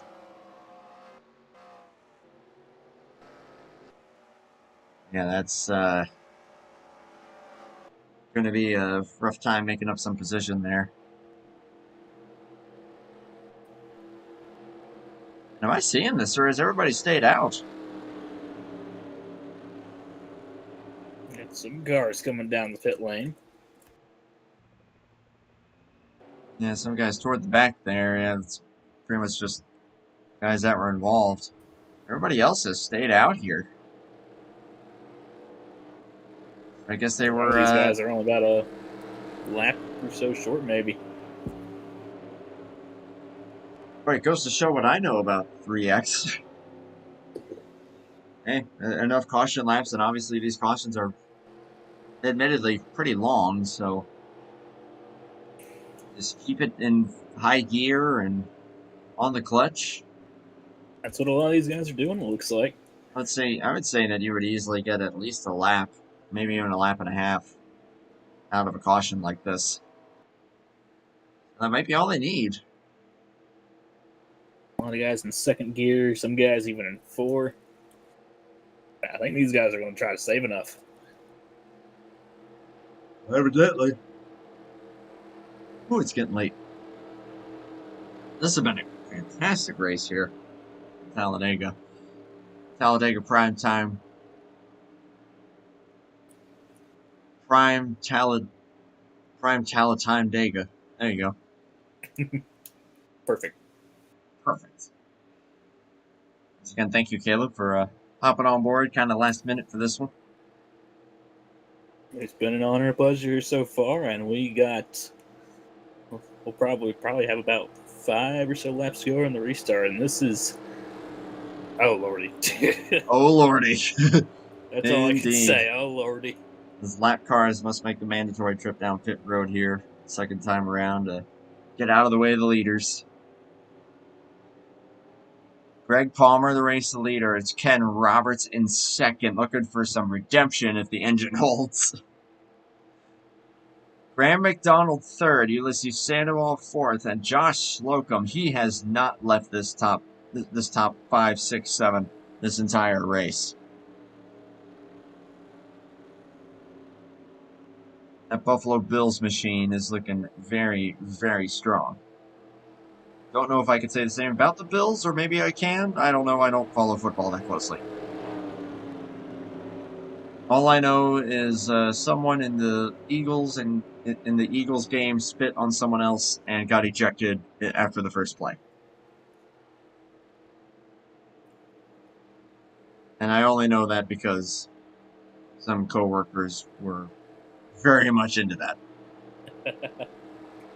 To which I say, this early in the season, and the first play of the game, and that's what you do? Come on, guys. And I know. One spitted at the other first, and then the other guy got tossed or whatever. Why are either of y'all doing that? I know, it's football. Just to set a new world record. Yeah, the World record mindset, fastest game ejection. quickest ejection. Got to be like the quickest ejection ever. Like 6 seconds into the season. Oh my gosh. If that's what we're up against this season. So, this could be a very chaotic football season. And I don't follow football all that closely, but I'll try to keep up with it a little bit, of course. I don't have cable, so. I didn't watch the Cowboys and Eagles game a little bit, and the Chiefs and Chargers game, and those were both. They both had their moments. I'll definitely say that. I do know that I think the Chargers came out on top on that one. Did they not? Yep. America wins. America wins, Taylor Swift loses.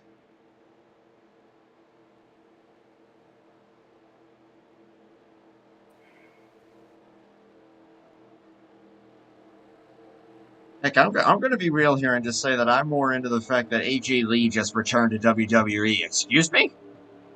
I have to say to that. Although I guess on the topic of the Cowboys-Eagles game, I think I have CD Lamb in my fantasy, which is yikes. Speaking of yikes, Caleb, we're gonna have 3 laps here. Yikes. Oh boy. I am gonna call it right now and say that you're gonna have a new winner. Because you've got Randy Waugh lap down and damaged. And Greg Lovell is scored 18th. I do not foresee him winning this from that position. Top 10, though? I think it's doable. Anybody from Palmer to Hewlick, I think, can do it. Even Bobby Farrell. Well, it's 7th place for that number 7 currently. Mike Mangialardi, 9th. We'll count those guys out. Go, Amelia. Go, Amelia. RJ Cabana, he has finished runner-up 2 races in a row. He is looking to break that streak with a W. He will be restarting P6. If that ain't the most L Junior thing ever. Hey, go from 6th to 1st and score the victory. Hey. Here we go. Excuse me. Here we go, indeed. Gotta get it out of me before we get into this. That was a good call. 3 laps to go, and yes, because I am fanboying over AJ Lee returning, I'm going to say it. Let's light it up! 22:55, bringing it back to the green flag. 3 laps to the signage for the second race of the night. Get the shove that Sandoval's getting. Belts tie one more time. And already some guys are peeking to the far outside, including Dan Lovell and Garland Oaks. And no surprise, Hewlick's looking up there as well. Greg Palmer in no man's land doesn't know where to go, but he's going to get a shove from the inside. Going to get a shove from his friend there, Roberts. And yeah, 24 was able to get a good run there on the inside, but now that outside is formed. And man, you got Roberts pushing you. That is dead dangerous right there. Sandoval already to the outside. Caution is out. Oh. We are racing to the stripe. And with the push from Slocum, 4 wide. But Graham McDonald will take the white and yellow. White and yellow is 2 to go. Goodness gracious. Well. What caused that?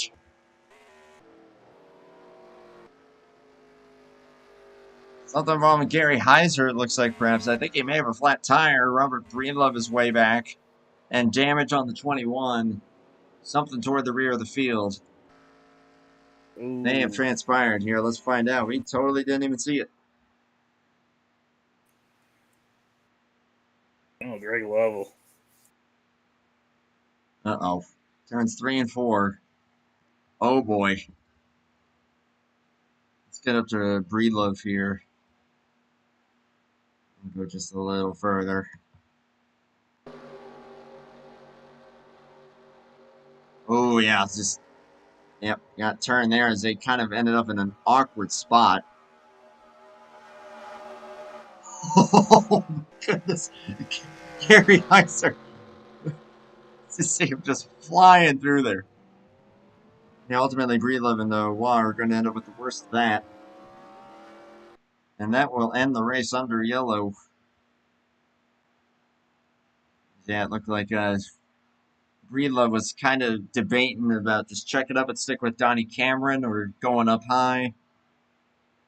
And just kind of a little indecisive there for both Breedlove and Lovell.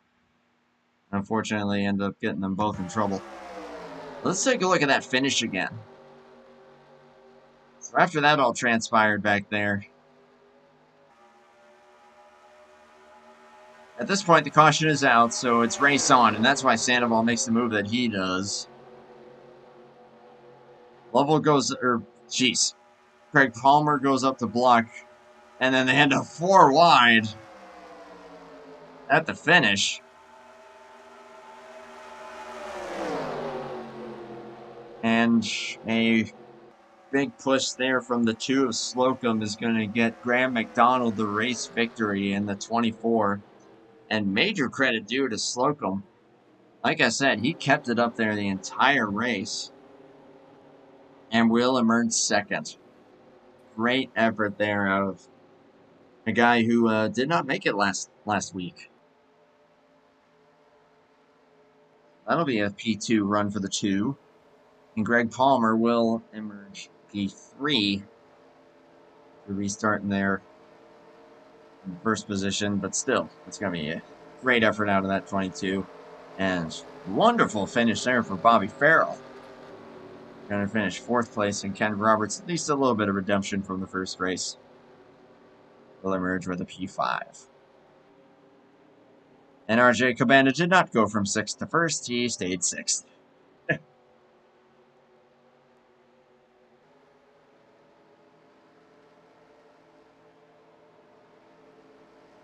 Perhaps just a little slight bit anticlimactic going from green to yellow in 1 lap there, but hey, Talladega, 3 to go. A lot of things can happen. And these guys, once again, 2 races with a phenomenal show out of every one of them. Greg Lovell has swept Daytona so far this season. Randy Wall won the first race here at Primetime SuperSpeedway for the season. This time around, it's going to be the head honcho of the series himself. That Mopar number 24, Graham McDonald, will take the checkered.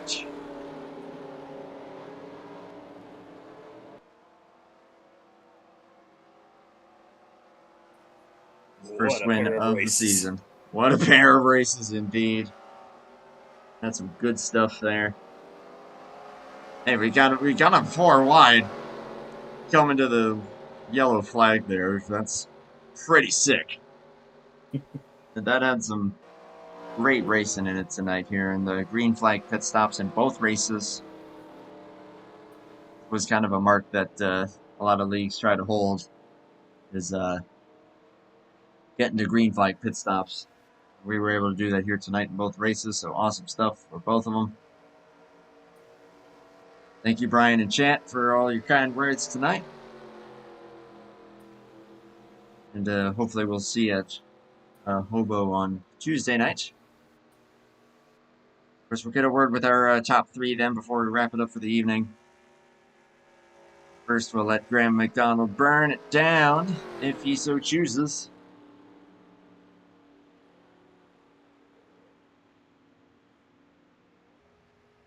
Heck of a driver in his own right at these super speedways. All right, here we go. Here to the start-finish line here. Brings it to a stop, throws it in neutral, throws it in first, and spinning it around.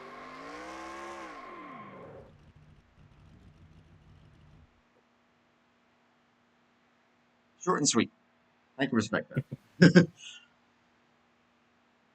Yeah, awesome job there for all those guys there. We kind of mentioned the top 6 there. The top 10 is rounded out by Mike Mangialardi, Ulysses Sandoval, Denny Carroll, and Billy Elliser. Unfortunate DNFs for Pat McCarskey and John Godfrey. Of course, Pat with the blown motor. John getting caught up in that wreck. You guys finishing a lap down, including Mark Packley, Robert Spring, Tim Anderson, Randy Waugh. Randy Waugh, unfortunately, there after winning last week. Not going to be the best night tonight for him. But hey, still, as you said, man, there was some awesome racing in that. And again, just glad that you were on board for it. Glad that I could be a part of this. That was a lot of fun. Like I said, going in, didn't really know what to expect, but definitely had some fantastic racing here tonight. I definitely got to thank you for letting me join alongside you once again here, and that was a lot of fun. Happily, man. We'll get our top 3 going here, and we'll start with Greg Palmer here. User was moved to your channel. There he is. P3 finisher Greg Palmer, do you copy? Hey, guys. Hey. That would be third. You restarted there in first. But hey, all in all, it's still going to be a top 3 effort. After the green flag flew there, we only got the 1 lap there, but still, I know that you had to kind of manage your lanes there, especially once you had quite the lead. It was about a car length there, coming off a 2. What's going through your mind at that point of like, geez, where do I go here? Who's ever trying to pass, I got to block them. I mean, yeah, that's it. I mean, yellow came out, and I think it was coming off of 4, going back for the checkered, or I should say for the caution. I saw Ulysses coming to my outside, so I had to go and block him, and I lost a couple of positions. It's okay. Third, I'll take a top 3 any day. Anytime you get a top 3 at one of these super speedways, it's something to be proud of. Especially when you were able to get to the lead there at one point or another. Trying to think here. I was, again, kind of questioning the fuel situation, especially when no one pitted under that caution prior to the restart. Were you guys actually that good on fuel, or were you guys really saving hardcore? No, you could flip a coin on that one. When the green dropped, yeah, I was up there, and I was burping once in a while. I would burp because I was right on the border of pitting or not pitting. Yeah, I was burping it only on the straightaways. I don't want to cause any wrecks, of course, in the turn. So I was cautioned enough to burp it on the straightaways. I think I had enough. I was kind of even when I was crossing the start finish line. So, it was a toss up. Oh yeah, this ×3 thing got me all kinds of thrown off. But oh yeah, still, definitely. Still though, man, that's an awesome finish for you. I'll turn it over to Caleb if he's got any questions or anything for our third place finisher. That was a fantastic race, a fantastic showing by you and everybody else here tonight. And that was a fantastic finish as well at the end after everything was said and done. But fantastic job out there by you tonight. And I just thank you all for putting on a great show. I appreciate that, man. Yeah, we had fun tonight, both races, Daytona and here. Yeah, I mean, good finish. I couldn't make it last week. I was on a cruise. So I made it tonight, and I can make up some points. I think I led a couple, so it was a good points night for myself, yes, and my teammates. Hoping those good runs continue on. I'll let you have the floor here for any closing thoughts or shout-outs, and then we'll let you hop on out of here for the evening. Oh, thanks, man. Thanks to you guys for TarnationTV. Really appreciate it, man. Yeah, I want to thank Graham for throwing this the PRL, him and Keith. I'm glad it's going strong. My teammates, Rodney and Ken and Mark, and especially Rodney for painting our cars, man. Fantastic job. I think 3/4 of the field he's painted these cars excellent. He's like the Rembrandt of friggin' NASCAR sim. So yeah, everybody, admins to you guys and to the other drivers. It was pretty much a clean race, a little bit, whatever. But I'm glad I survived, and I had a good points tonight. And I'll see you guys next Saturday night. Thanks. Looking forward to it, my man. Hopefully we get to talk to you then as well. I appreciate it, guys. Thanks, man. Talk to you next week. Right on. User was moved out of your channel. P3 finisher Greg Palmer. Looks like Josh Slocum has called it a night in team speak. So we'll send a shout out to him for that P2 finish. But last thing we'll do here before we wrap it up is our race winner User was moved to your for channel. race 2 of the night. And it's the head honcho himself, Graham McDonald. Graham, do you copy? Yeah, I got you. Hey, race win, man. Totally not rigged. Just kidding. But hey, great job there. You had the run went your way. The caution came out there, and you had everything working for you there on the bottom with Josh behind you. Came out really well there. But aside from that caution, if that caution hadn't come out, you think you would have been able to maintain that momentum on the bottom? It all depends how much help I had. The upper lane, it was starting to form, and it could have went either way. That's just the fun of Talladega and Daytona. Yep. Both lanes can get going. All 3 lanes can get working. And we saw a bit of that at multiple different points. And I'll just ask you, when you're racing 2-3 wide almost constantly, just trying to keep your wits about you and not make any mistakes. But at the same time, you've got to also manage the lanes. I guess just to any viewers that are watching, give them an idea of what it's like trying to manage three wide racing like that. It's very hard. You have to pick the right lane, be at the right place, right time, and have somebody to help you. All in the help. Yeah. If you don't have any help, you go to the back. We saw that a few times in both races as well. Yeah, that first race got away from me because I had nobody to help me. But second race, I did. Josh gave you the push of the century there to get you that win there. That was awesome. I'll turn it over to Caleb if he's got any questions or anything for our race winner here. That was absolutely spectacular. That was such a great pair of races there. There was so much happening and just so much great racing in both those races. And nice to see you get the victory there in that second race. That was a fantastic run to the finish there and some great moves pulled off there at the end to get it done. So congratulations, my man. Fantastic job here tonight. And thank you all so much for putting on an amazing show tonight. Yeah, most nights the racing's pretty good, and try and keep everybody entertained.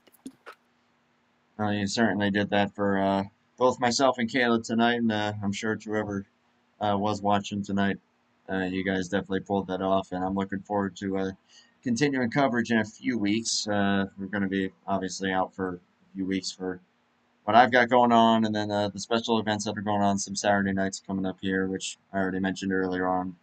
So we'll be back here at primetime, I believe, October 11th? October 11th. Yep, that was it. I couldn't remember what the exact number was, but looking forward to that. But for now, though, Graham, I'll let you have the floor here. Any closing thoughts, shout-outs, whatever you want to, my man, you can go for it. I just want to say thanks to all the members that come out. Without them, we wouldn't be doing this. And, without them, there'd be nothing here. Hey, fair enough. And thank you to Randy for sponsoring the races. And we appreciate Randy and putting this on. Hey, he got the win at Primetime SuperSpeedway last week. You got it tonight. So the guys that are making all this happen, getting their dues here with some race wins. So awesome to see, man.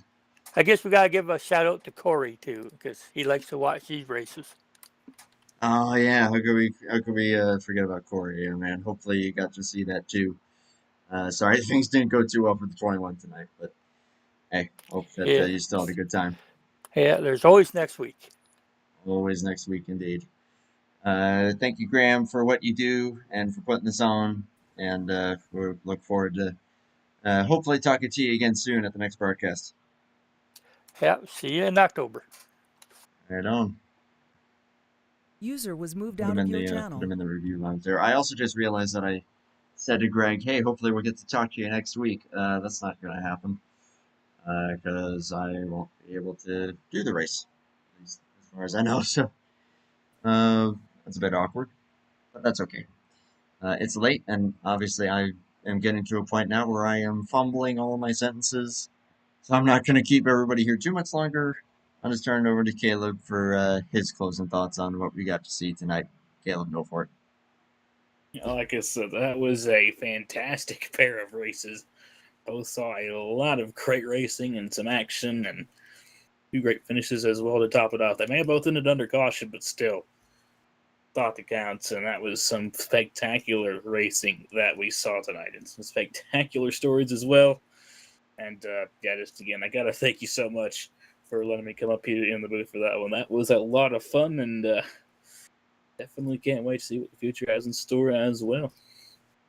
Hey, the pleasure is all mine, my friend. I always love having different voices up here. Of course, Caleb, I get you up here as much as I can, and Zach will be a part of a lot of these going forward here with Hobo.